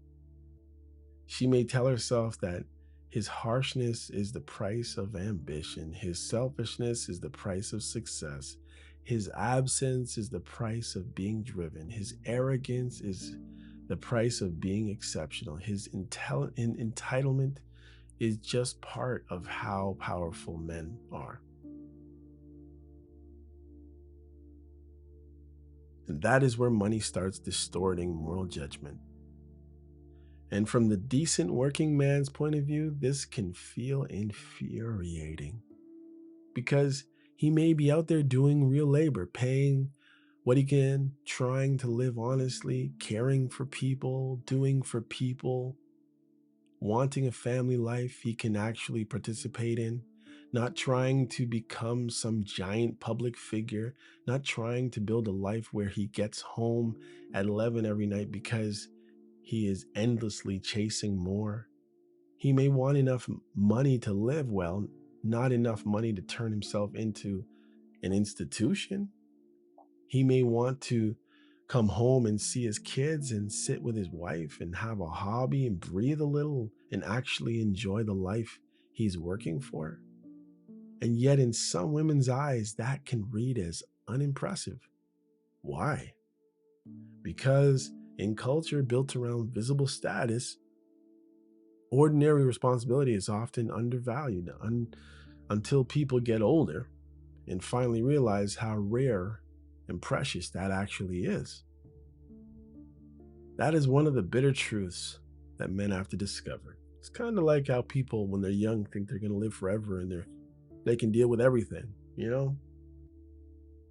You'll be outside in Canada, Toronto, here it'll be -5. You'll see a 19-year-old out with a sweater. Or it'll be 5 degrees and you'll see somebody outside with a pair of shorts on. Doesn't make any sense. If you touch their arm or their leg, it'd be freezing. A stable man may be quietly ideal for real life and still lose early to a man whose appeal is louder, sexier, richer, more dominant, and more socially dazzling. Not because he lacks value,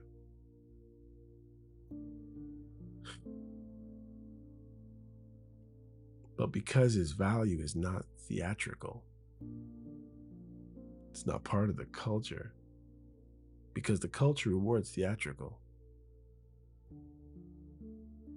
And then throw some looks in there.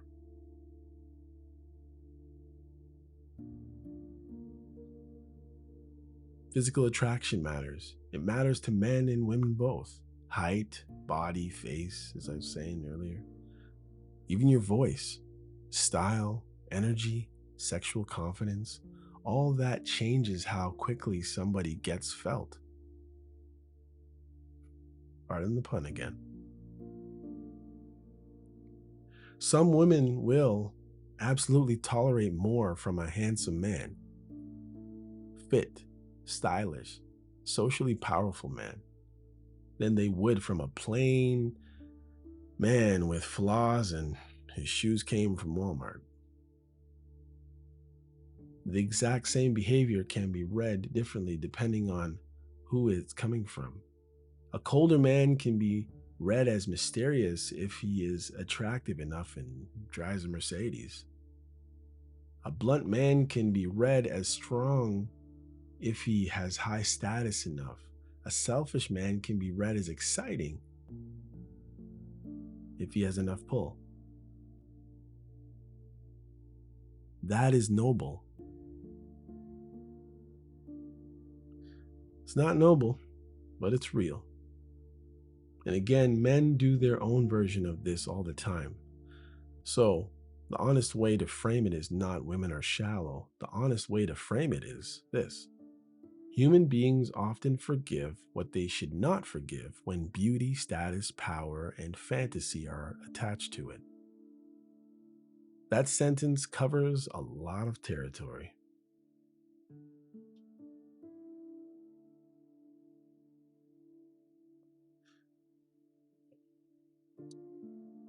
You see, the honest way to really frame it is this. Human beings often forgive, and I gotta make sure that I phrase this or frame this again properly. Now, I believe that we should be forgiving because our Father in heaven is forgiving. But what I'm saying is,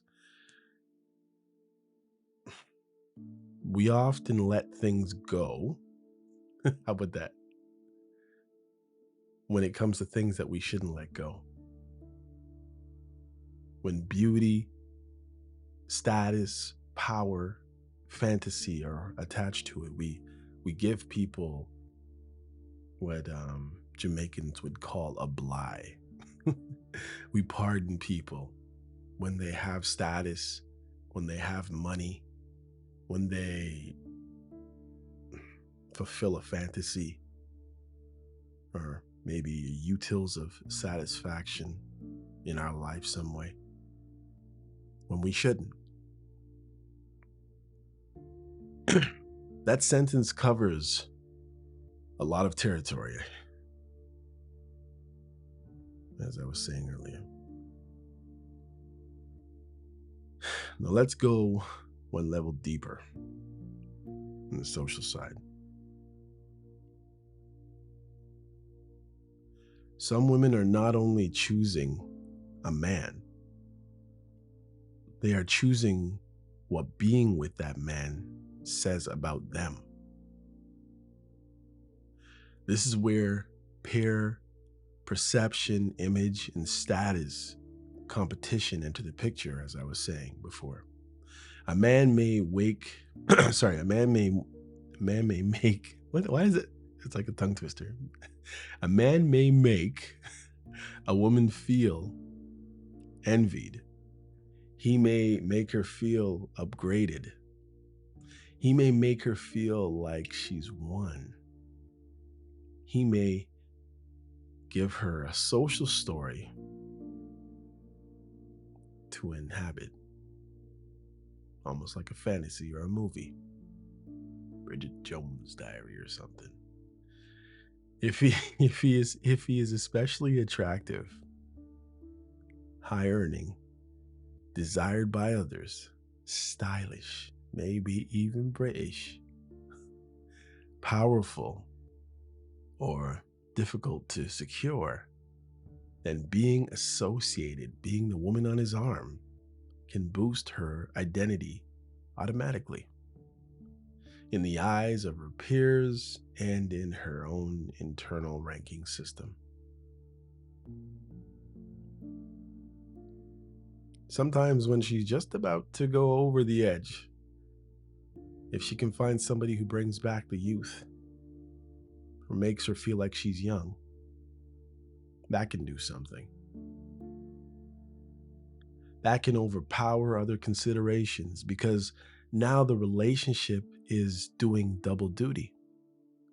It's not just emotional or sexual, it is symbolic. A symbolic relationship can be very hard to leave, even when they are miserable behind it, even when they are mistreated, even when they are abused. A woman may know the man is selfish. She may know he's rough, but she'll cry over him anyway. She may know he doesn't treat her gently, doesn't really care about her heart as far as the things that she cares about. She may know he's unreliable, but leaving him may feel like losing more than a boyfriend. I've talked to people before, and when they talk about the redeeming qualities of these guys that have treated them horribly, they're far and few in between. But they stay. And if they don't stay because he's dumped them, then they cry over them for months. It has to be more than the individual because they're treating them horribly, right? It may feel like losing identity. Maybe he was considered an 8 or a 9 or a 10 on that whatever scale. Losing a badge, losing a dream. Maybe she introduced him to her friends and her family. Losing a story about who she is, where she stands. It's kind of like Pretty Woman movie, where the girl's as low as she could possibly be, I guess, in society's eyes, and next thing you know, she's with a millionaire or a billionaire or whatever. I guess back then it was a millionaire. And that is why outside observers are often baffled. They are looking at the relationship practically because they're not in it. She's living in it symbolically. And when symbolism drives attachment, reality can stand so far back buried for such a long time. Sometimes. This also helps explain one of the more painful things good men experience. The decent man gets used for kindness, emotional support, warmth, gifts, perspective, temporary stability, ego boost. Nothing better than having somebody desire you that some might see as okay, but you can just say, it boosts you up, right? You push them down, pushes you up a little bit. While another type of man gets the raw attraction and he hasn't earned anything. He doesn't have anything to offer except for his God-given talents or his social location. Sometimes, again, that's not even something that he earned. Just happened to be in the right family or the right place or the right genetics at the right time. Happened to be 7'5" and in the NBA.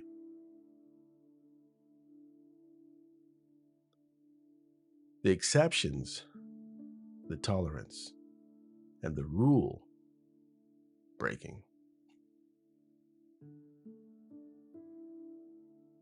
That often happens because two men are serving different psychological functions. The decent man may represent safety, repair, sincerity, and an emotional shelter. She can come and cry to him anytime. That other man may represent fantasy, elevation, danger, validation, sexual status, and social charge.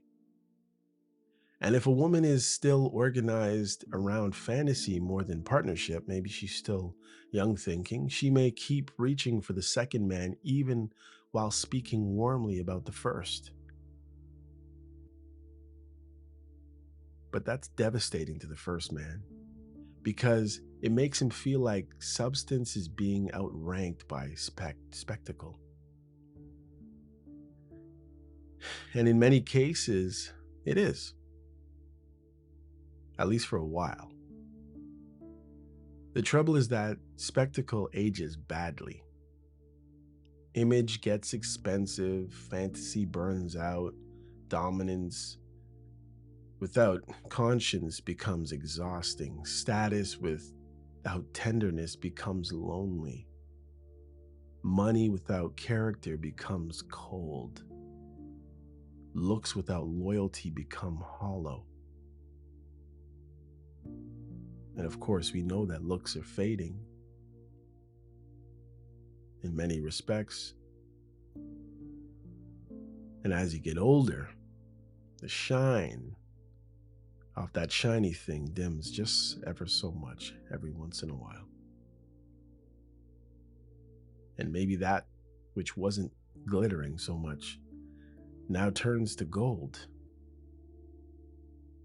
And many people don't discover this until life has already extracted a price. The price of time, of love, of peace. And what is your peace worth? That is why some women only begin truly valuing stability after years of chaos, ego bruising, and failed fantasy, and accumulated disappointments, and sometimes children from various or a few men. By then, what once felt ordinary starts to look sacred. A man who answers the phone, keeps his word, wants to be home, wants to talk to you, wants to listen to you, treats her body with care. Your body's not going to be an amusement park forever. At some point, I won't say. I won't say. Care is not trying to posture all the time. At some point, you won't be able to posture very well, and partnership will seem like life instead of an accessory. When you just want someone home with you, someone willing to dig in the garden with you, someone to just read a book with you, just hang out with you. But for many decent men,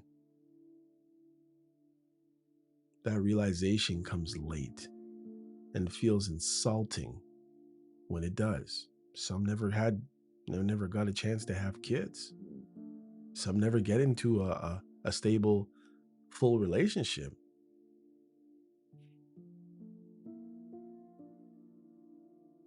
Because, they have pride too. They don't want to be just chosen after being ignored for years when excitement was the main selection tool. They don't want to feel like they're late to the party. And the practical option after being invisible as the passionate option. That hurt is real. You're late to that party. Nobody wants to be last. You understand? Nobody wants to be picked last after everybody's already played the game.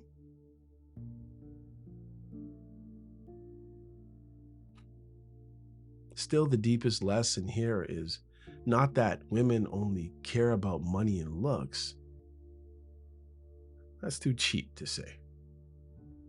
The deeper lesson is that attraction often gets distorted by social incentives. People want looks elevated. They want what seems hard to get.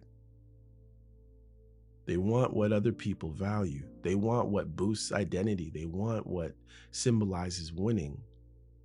And those forces can make a flawed man extremely hard to resist, even when his actual relationship qualities are poor.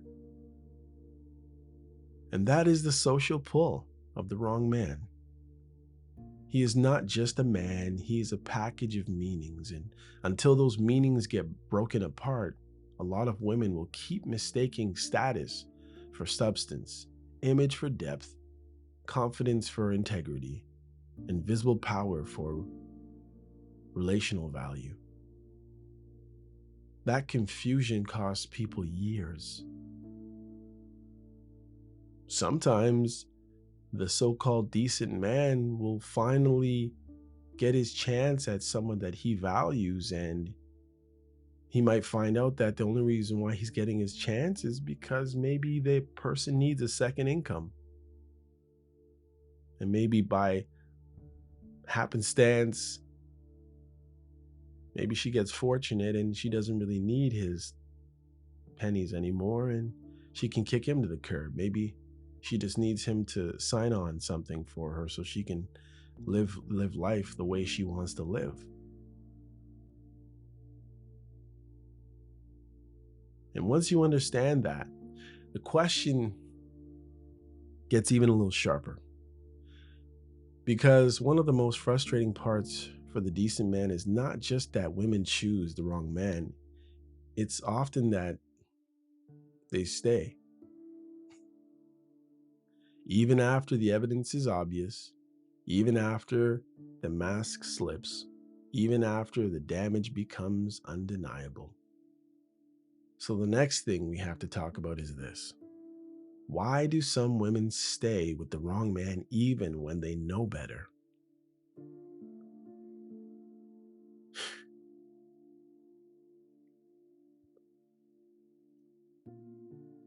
Because that's where a lot of good men really lose patience. It's one thing to watch a woman choose the wrong man at the beginning. You can at least tell yourself she got pulled in by attraction, by image, by confidence, by intensity, by whatever it was. Fine. People make mistakes, people misread signals, people get caught up.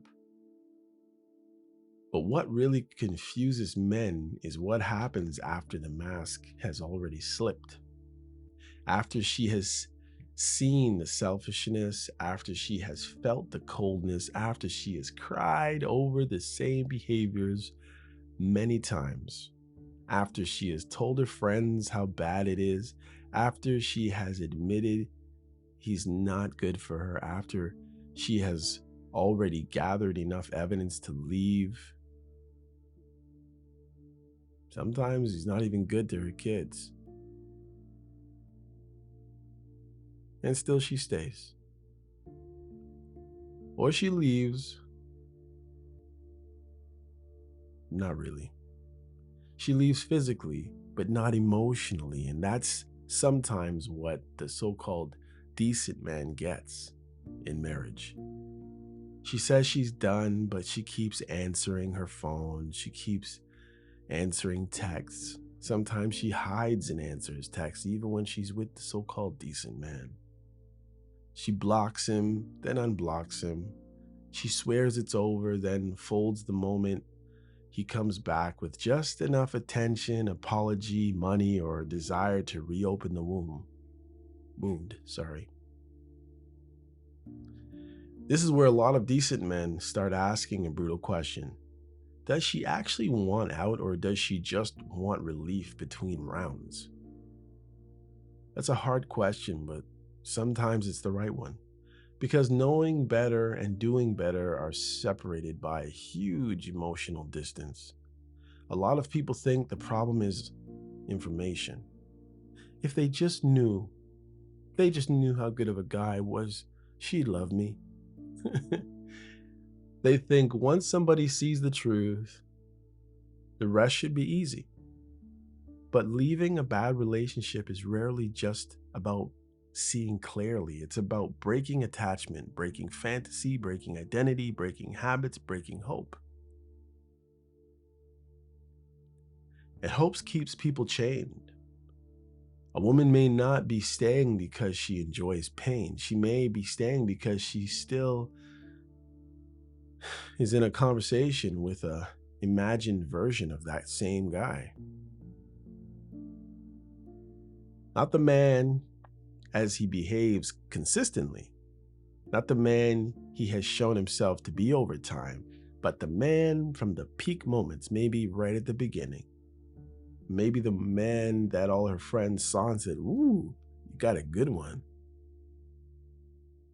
But the man from the peak moments, the man from the beginning, the man from the apology, the man from the rare night when he softened, the man that was able to boil chicken soup out of a can one day when you had the cold, the man from the rare night when he softened, the man from the promise, the man she kept trying to call forward out of the mess.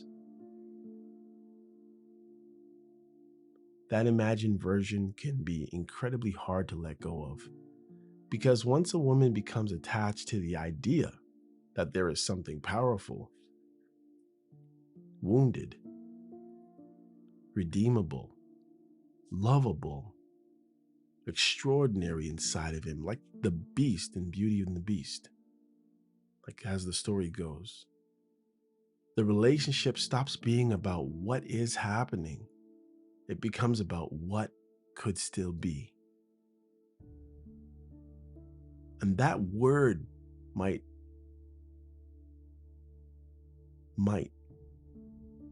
has ruined a lot of lives. Maybe he'll change. Maybe he's just scared.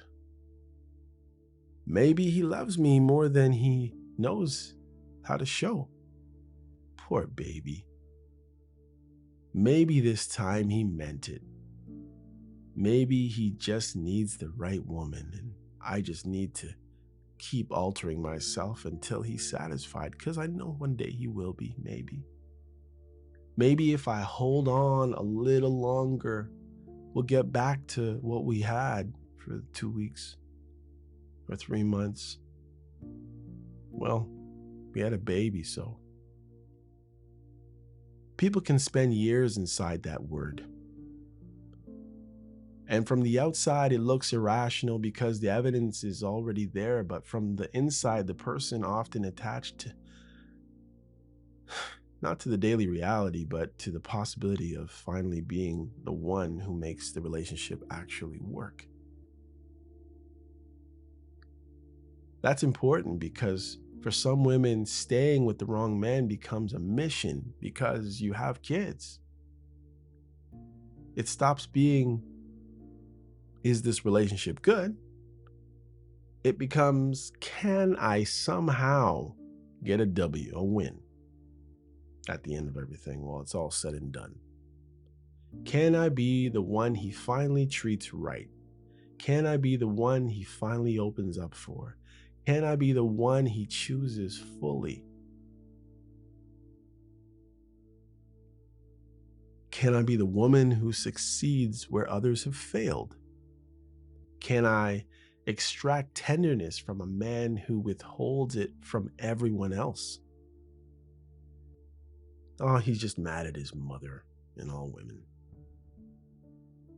Once the relationship becomes that kind of test, the woman is not only attached to him, she's attached to the meaning of succeeding with him. And that meaning can be intoxicating for some. Because if she wins, it doesn't just mean she has a boyfriend. It means she's enough, special, different, enough. She's a catch, beautiful enough, patient enough, sexual enough.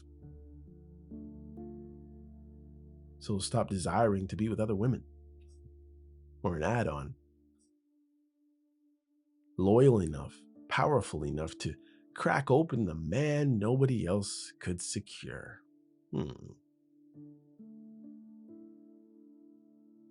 That six-pack doesn't mean much at 67. The fantasy can keep somebody stuck for a long, long, long time. This is the one reason the nice man often doesn't land with the same intensity when he appears. The nice man is not a summit. He's not a conquest. He is not withholding some grand emotional prize behind layers of hardness. Nobody is singing his praises at the beginning because maybe he doesn't even look that good. He's just there, real and available. And for a woman still organized around proving herself, that can feel emotionally less gripping than the difficult man who keeps making her earn scraps. That's the tragedy in it. That's a lot of the time why, and I alluded to this earlier, why some guys do hit their girlfriends and they stay. Because they've been used to being treated like that.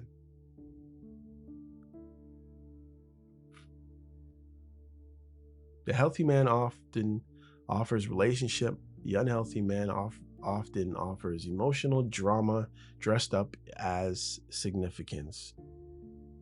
And the significance is a powerful drug. Everybody wants to be somebody, right? It's their identity attached to it. A lot of women don't stay only because of the man. They stay because leaving would force them to rewrite the story they have lived in.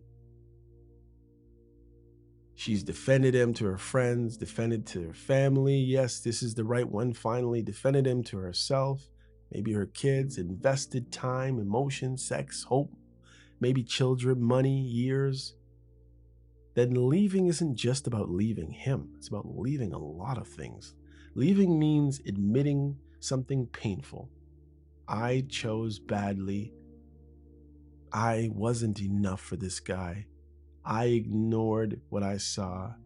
I kept shrinking myself. I called this love when it was actually just destabilization, obsession. I gave a real piece of my life to something that was not building me up, but was tearing me down. That admission can feel unbearable to many. So instead of facing the grief all at once, some women stay half in denial. They complain, but they stay. Suffer, but they stay. Break up, but stay emotionally attached. Tell the truth in private, then perform loyalty in public. Sometimes they get with the nice guy on the side. Because staying is familiar pain. It can feel easier than swallowing the full humiliation of seeing the whole thing clearly. Again, that's not noble, but it's human. Now add sex, chemistry, and attachment into the mix. When the relationship includes strong physical chemistry, repeated intimacy, deep confessions, private rituals, shared sufferings, and repeated conflicts and repair cycles, and things that you've opened yourself up to that you've never opened yourself up to with anybody else. How can you leave that? The bond gets wired deeper than people realize. The body remembers and anticipates. It craves the familiar pattern, even when the mind has already concluded the relationship that it is destructive. That's why so many people relapse back into bonds they know are wrong. Because leaving somebody in thought is not the same as leaving them in your nervous system.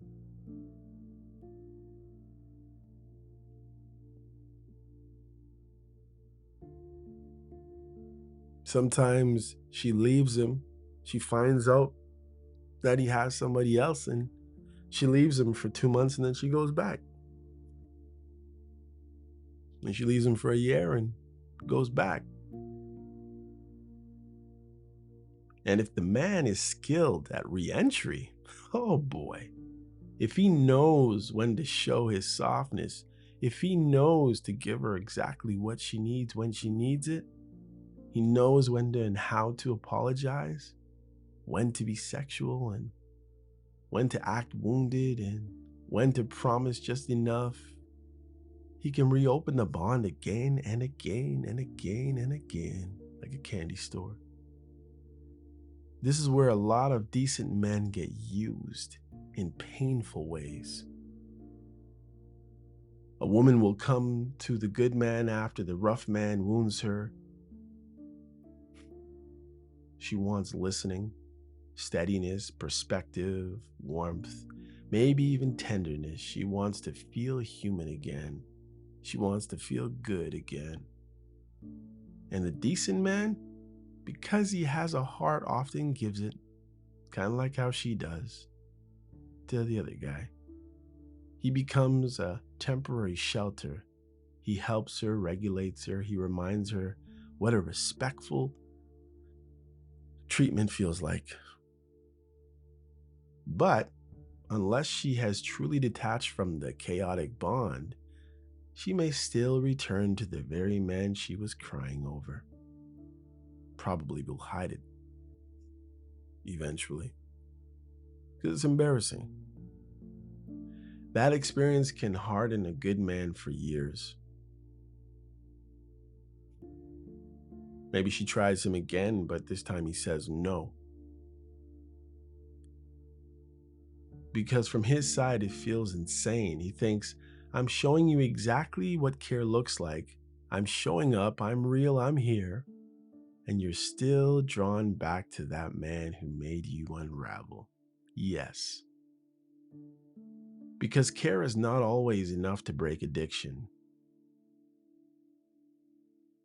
That is one of the harshest realities in this whole conversation. A person does not leave a bad bond merely because a better option appears. They leave when they are finally more committed to peace than that cycle. And that moment comes late for many people, too late for most. For some, it never comes at all.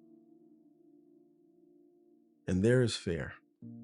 Some women stay because the wrong man still feels like a source of security, even if he is also a source of pain. Maybe he has money. Maybe he has influence. Maybe your parents like him. Maybe he's physically imposing. Maybe he's the center of a certain lifestyle. Maybe she fears starting over. Maybe she fears being alone. Maybe he has power.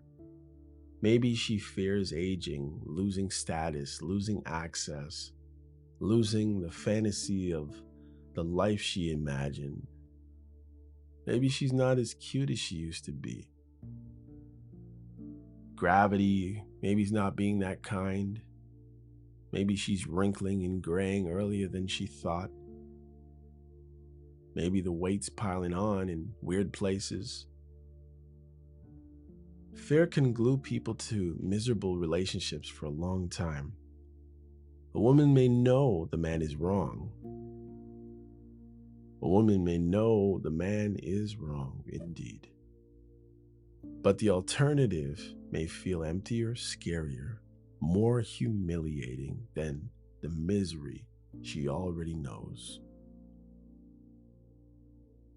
That is why some women defend that secretly.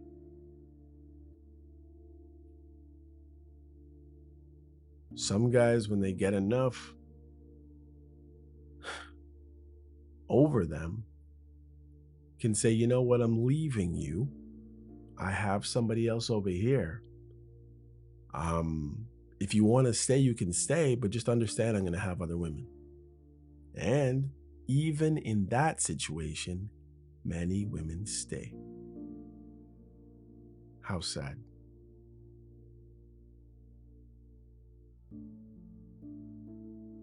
Because once your survival, identity, ego, sexuality, and routine are all tangled up into one person, leaving becomes much more than making a rational decision. You got lots to lose. It becomes the death of one life before the next life is even visible. And many people are terrible at walking through that kind of death cleanly. Always got to have a backup plan, waiting, something, someone. Now all of this still leaves room for accountability, because explanation should never erase responsibility. A woman can be trauma bonded, ego invested, socially attached, physically hooked, financially dependent, and still be responsible for the fact that she keeps reopening the same door. Maybe he pays her mortgage and she wants to live that lifestyle, right? At some point, she has to own the pattern.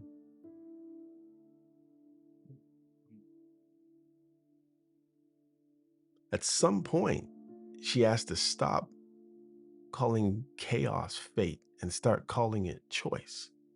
At some point, she has to stop making her pain sound mysterious and admit that she has been participating in it. And that is where the maturity actually begins. Not when she says, I know he's bad for me, but when she says, I see how I keep feeding this pattern and I'm done. Not he's done, I'm done. There's a big difference. He's gone. No, I'm gone. There's a difference, a huge difference.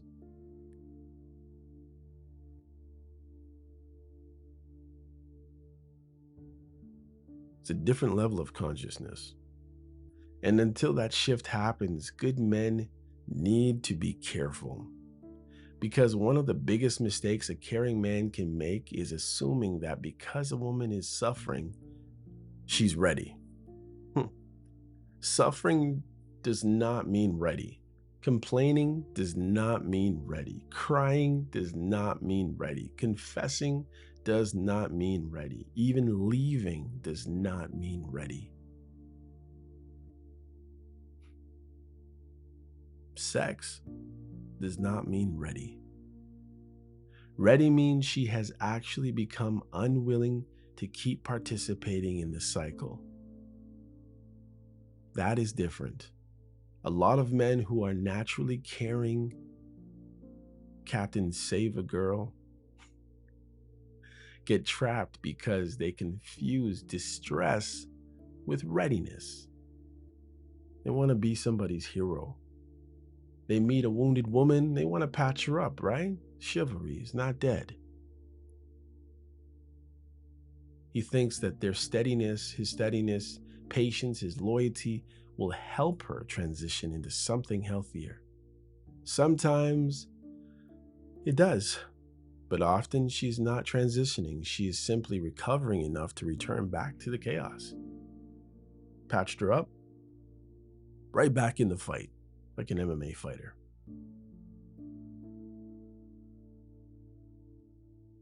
That is why so many good men, end up feeling like emotional rehabilitation centers for women who still belong psychologically to another kind of man.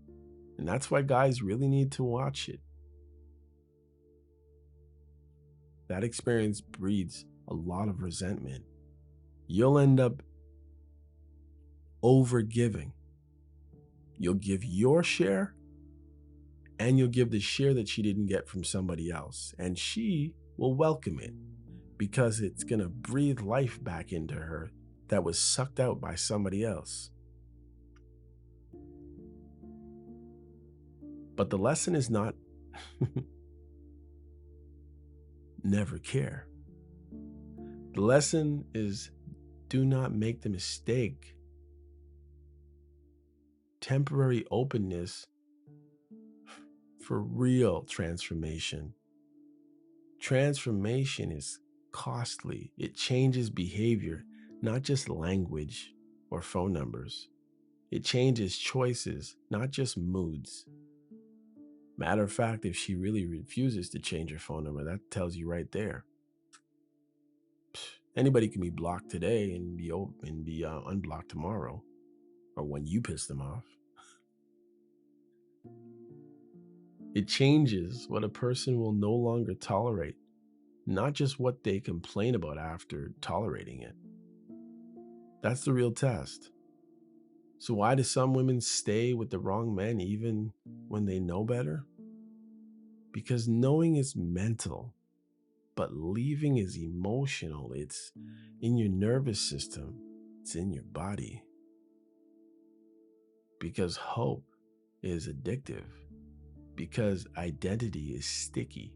Because sex and attachment wires deep. And if there's pregnancies, that's a whole nother level again. Because fantasy dies slowly. Dreams. Because fear distorts freedom. Because intermittent reward creates obsession. Because some women are still trying to win a game that is destroying them. Because sometimes the relationship has become less about love and more about proving worth. Same reason why some girls flirt. They're like this in this life and they found a nice guy and they still flirt with other guys in front of the guy. He puts up with it because he thinks maybe he can change her, and she does it because she knows that he's not the one.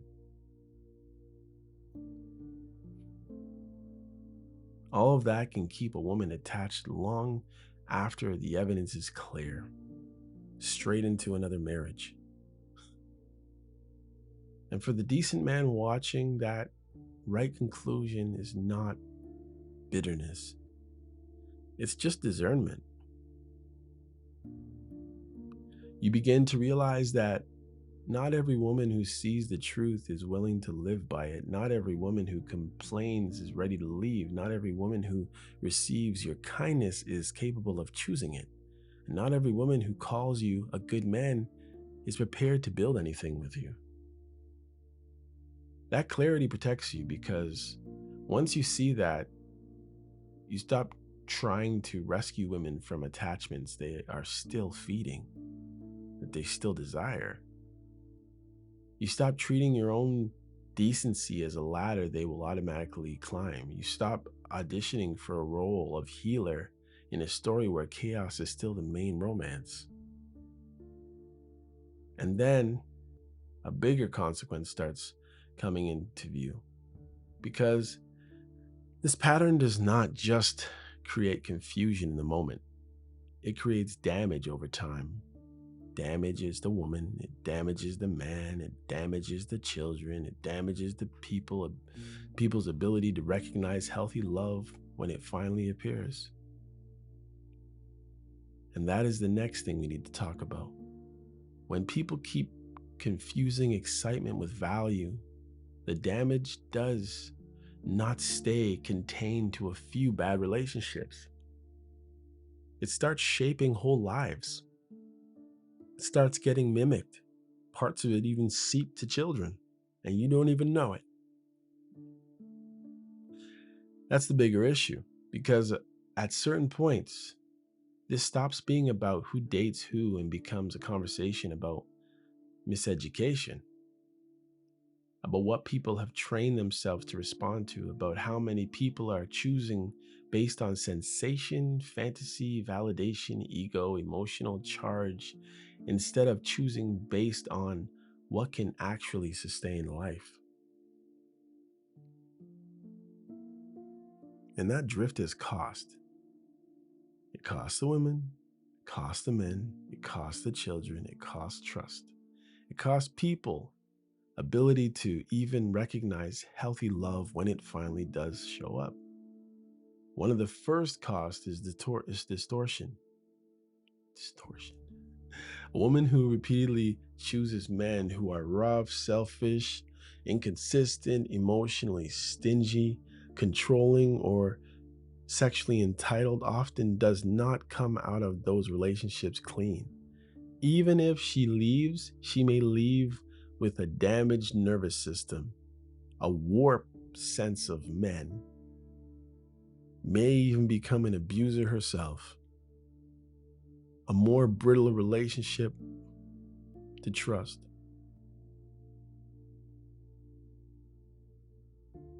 And a harder time relaxing into anything healthier later.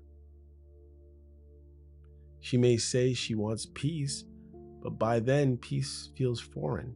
What's this? It's boring.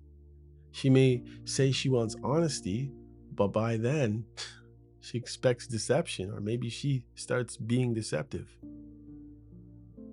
She may say she wants a good man, but by then she may interpret calmness as weakness, or predictability as lack of chemistry.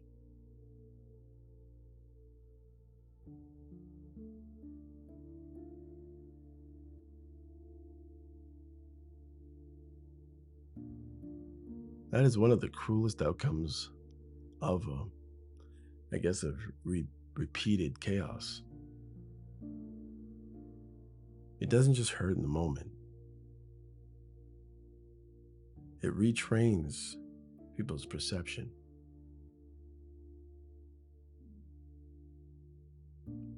A woman can spend so long adapting to instability that when a decent man appears, she doesn't even feel relieved. She feels understimulated. She may tell herself he is fine, but something is missing, or she might turn orange flags into red flags, or green flags into red flags, or yellow flags into red flags, or no flag at all into red flags.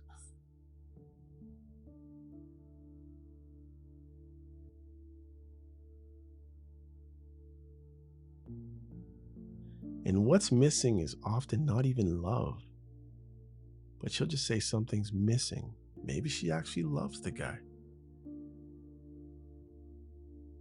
But old turbulence just hanging out.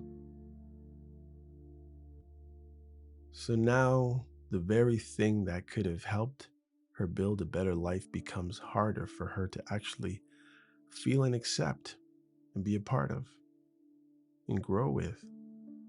And that's real loss. It's like a numbness.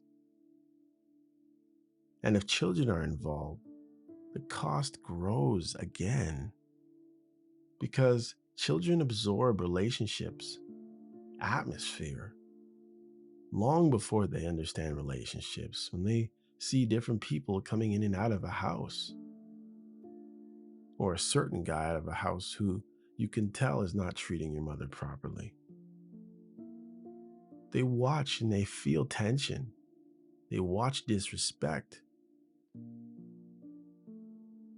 They watch who chases and who withdraws. They watch fear, appeasement, volatility, emotional hunger, crying all over the place. In front of the kids, you can't hold it back. You try to hide, but they know they can hear you whimpering in your room. They learn what men are like. They learn what women tolerate. They learn whether love feels steady or unstable, boys and girls. And then a whole new generation grows up emotionally calibrated by what they lived around and what people have taught them.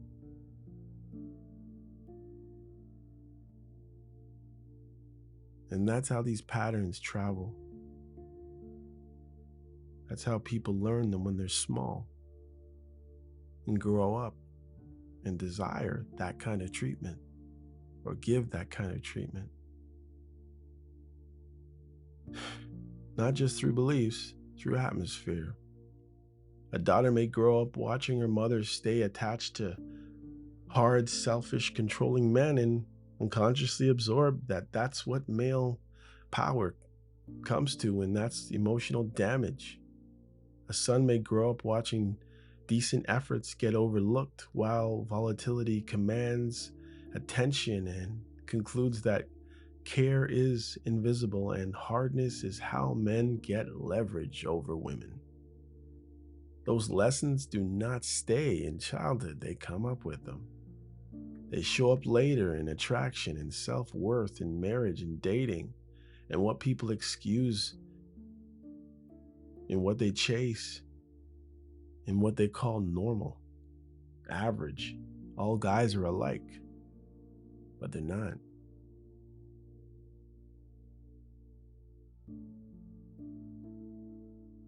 That is why this topic is bigger than preference. Now look at what it does to men. Because a lot of men, good men, are not just disappointed by patterns. They're changed by it. A decent man can go into adulthood with life wanting love. He wants to build, he wants to be steady, he wants partnership, humor, loyalty, family, warmth, mutual effort. Remember all that? But after enough repeated experiences of being praised and used and appreciated but not chosen, leaned on but not desired, many men start shifting in unhealthy ways to the other dude, coming over to the dark side. Some men shrink. They get quieter, less open, less hopeful, less willing to invest. They begin expecting disappointment before anything has really begun. Other men harden. They start imitating the very men they once judged and hated. They become more withholding, more transactional, more cynical, more emotionally detached. They start treating care like liability, warmth like weakness.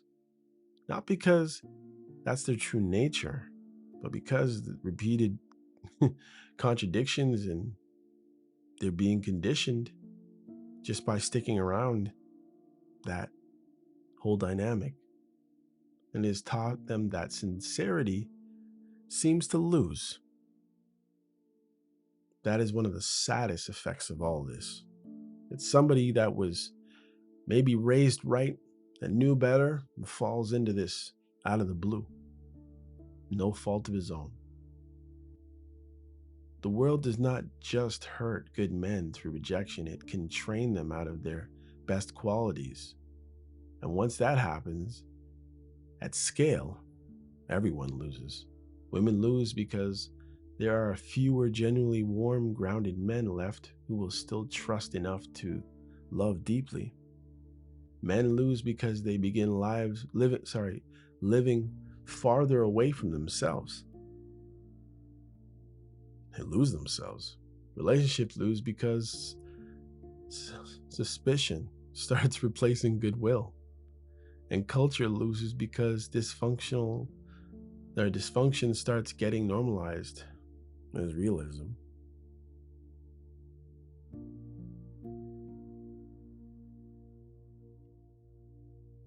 And this is why it matters. Every time a decent man concludes that the only way to be desired is to become colder, rougher, more selfish, more manipulative, manipulative, a little more poison enters the system. And every time a woman rewards chaos more strongly than character, another man somewhere is learning the wrong lesson from watching this, hearing about this.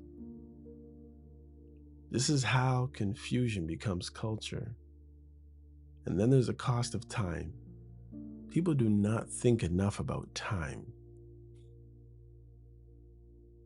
Years spent in the wrong relationships do not vanish. They shape your habits, your trust, your threshold, your body, your emotional energy, your willingness to begin again.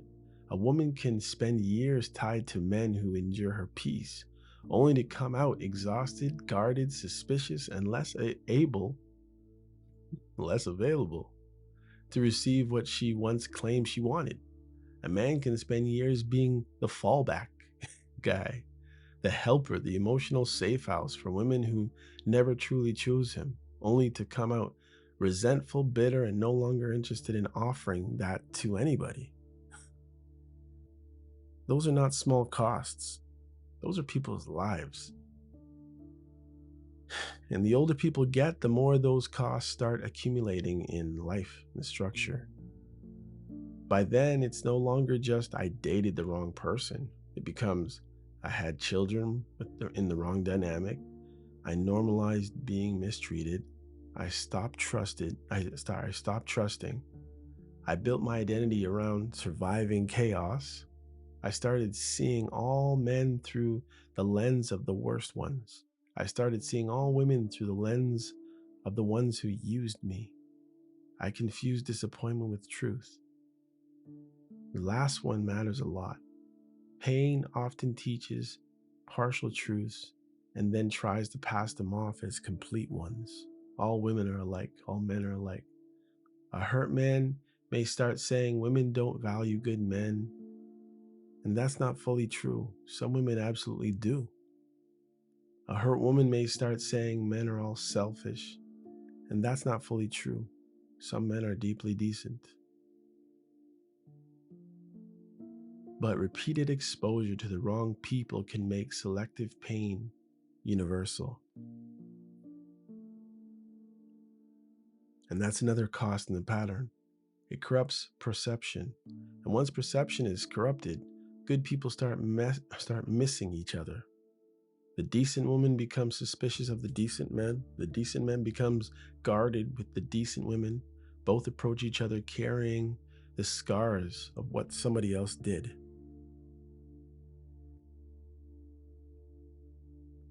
So now the very people who actually could have built something healthy meet each other through layers of distrust, and they can't recognize each other. And there's another cost. People can become so adapted to emotional fireworks that they lose respect for the ordinary beauty of a peaceful life. They stop seeing the greatness in a man who works, comes home, keeps his word, wants to eat dinner with his family, fixes what needs to be fixed, stays reachable, laughs easily, and treats a woman with care. They stop seeing how rare that actually is. They become so used to drama that goodness starts to feel weird and foreign. And that's tragic. Because real life is built much more. It's built on much more.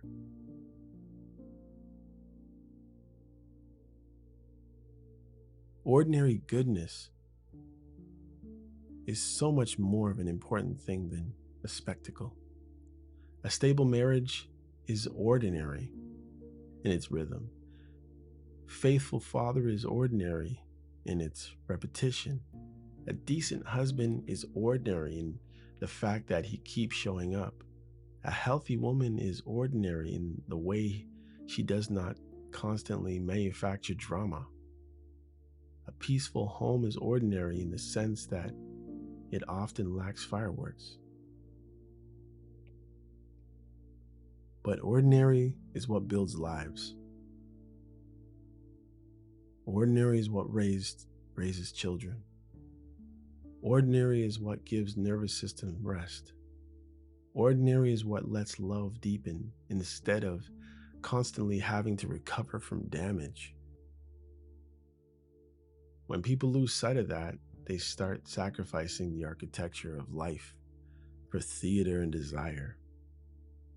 That is the cost of confusing excitement with value.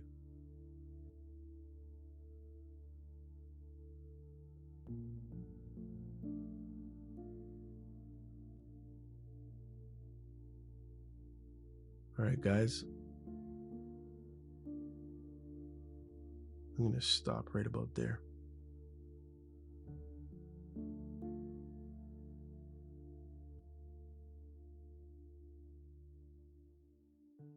But one thing I'll say, a little bit more, maybe a little bit more before I go. I don't want to just leave you like this. Be honest with yourself. All scripts aside.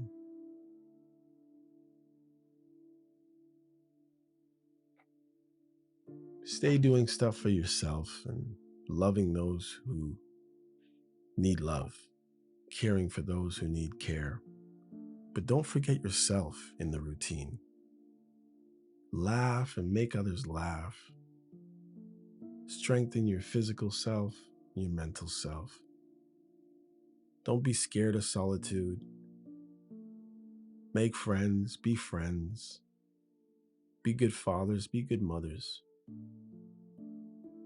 And everything that you bring around you or your kids, it makes a difference, for better or for worse.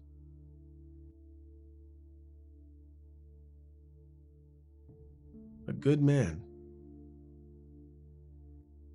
is a man who has figured himself out well enough that he does not get destabilized by every contradiction he sees. He sees clearly, he learns, he adjusts. He remains open but not naive, strong but not theoretical. Theatrical, what am I saying? I've been saying theatrical this time. Gosh, dyslexia, man. Sorry, I'm not dyslexic. I got dysgraphia though. Kind but not available. I'm just thinking how many times I said theoretical. Kind but not available to be misused. Masculine but not performative.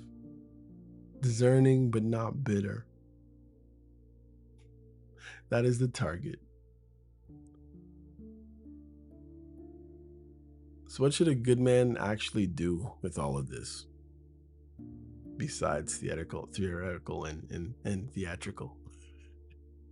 Chaos wins. That bugs me, guys. Chaos wins certain rounds because it's loud, it's addictive, it's dramatic. A grounded man is not trying to beat chaos at its own game. He is trying to become the kind of man whose presence, standards, stability, and forces make him unmistakably or make him unmistakable to the right kind of woman, but unmistakably right for the right kind of woman, and certainly unavailable to the wrong dynamic. He should stop measuring himself by women who cannot receive him or don't want him. That is like measuring the value of clean water by the preference of somebody addicted to poison. He should sharpen his presence, his body, his speech, his reading, his self-command, his selectiveness, his standards, his sexual confidence, his boundaries, his ability to leave early when the pattern is wrong. He should keep his heart, but stop handing it out in the name of being understood. And above all, he should remember this. The answer to being overlooked is not becoming worse. It's becoming more complete. And that's the landing point. Not softer, not harsher, more complete.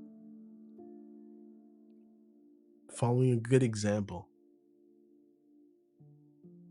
Best example? Jesus. A man who is complete does not need every woman to understand him. He does not need to win against the wrong men to validate himself. He does not need to become toxic or competitive. He does not need to become emotionally numb to avoid pain.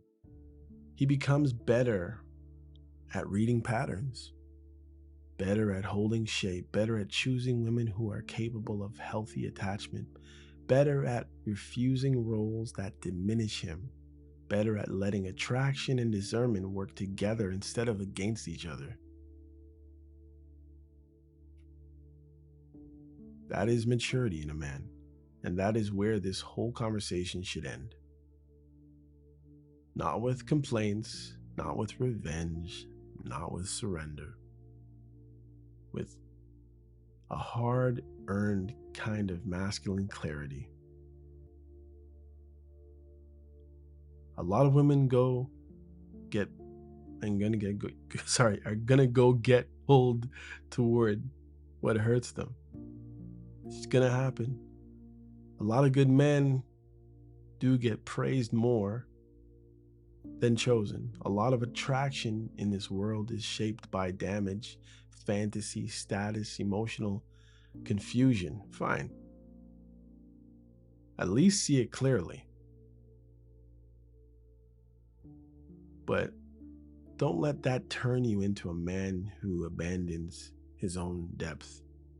Let it turn you into a man who finally learns how to pair depth with strength, care with standards, and kindness with a presence that cannot be casually used. Keep your boundaries. I guess that's the lesson, really.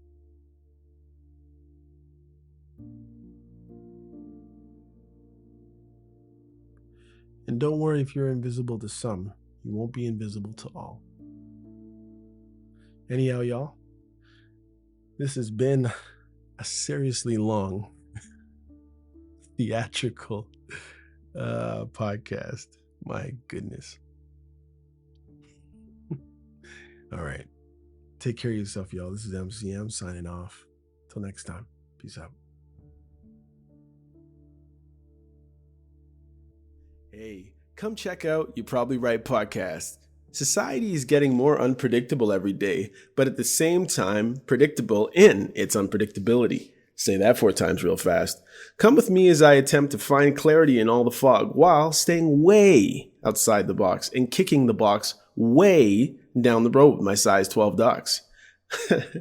I use the Bible, experience, education, fortune, misfortune, life's lessons, life's mistakes to sort through all the mess. I talk about news, God, God, self-help, sports, sickness, health, music, parenting, love, humbleness, hurt, pain, joy, and all the things that might make you say, I never thought of it that way. Hopefully, anyway. Also, I take a stab at answering tough and not so tough questions, and all the while understand that, listen, sometimes you end up in the hot seat and there's no thermostat. Well, that's how it is here. And because there's no topic, very few topics off the table, Torontonians will understand that Doug Ford reference there. Hopefully the podcast will be helpful and uplifting. And hey, maybe you'll find your own private Idaho here somewhere. Hope to see you soon. Ooh, yeah.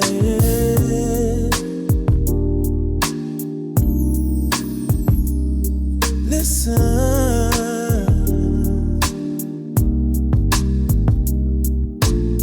It's getting late and I'm still wide awake, staring at the ceiling, thinking about the space you take.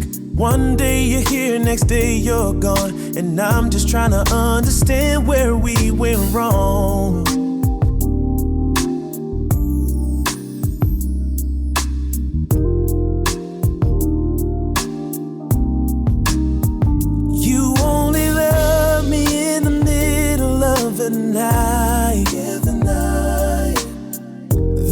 fade away with the morning light.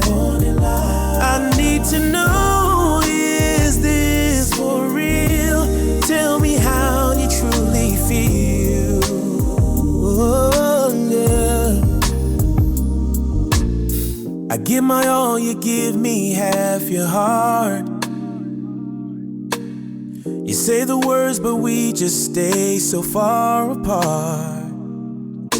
These mixed signals are tearing me down, lost in the silence when you're not around. Tell me how you feel. How you really feel. Is any of this real? Just tell me, yeah. Tell me, baby. Oh.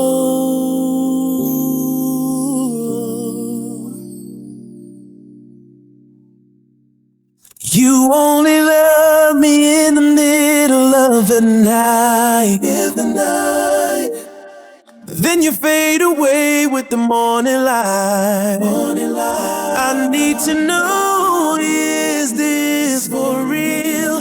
Tell me how you truly feel. Oh, yeah.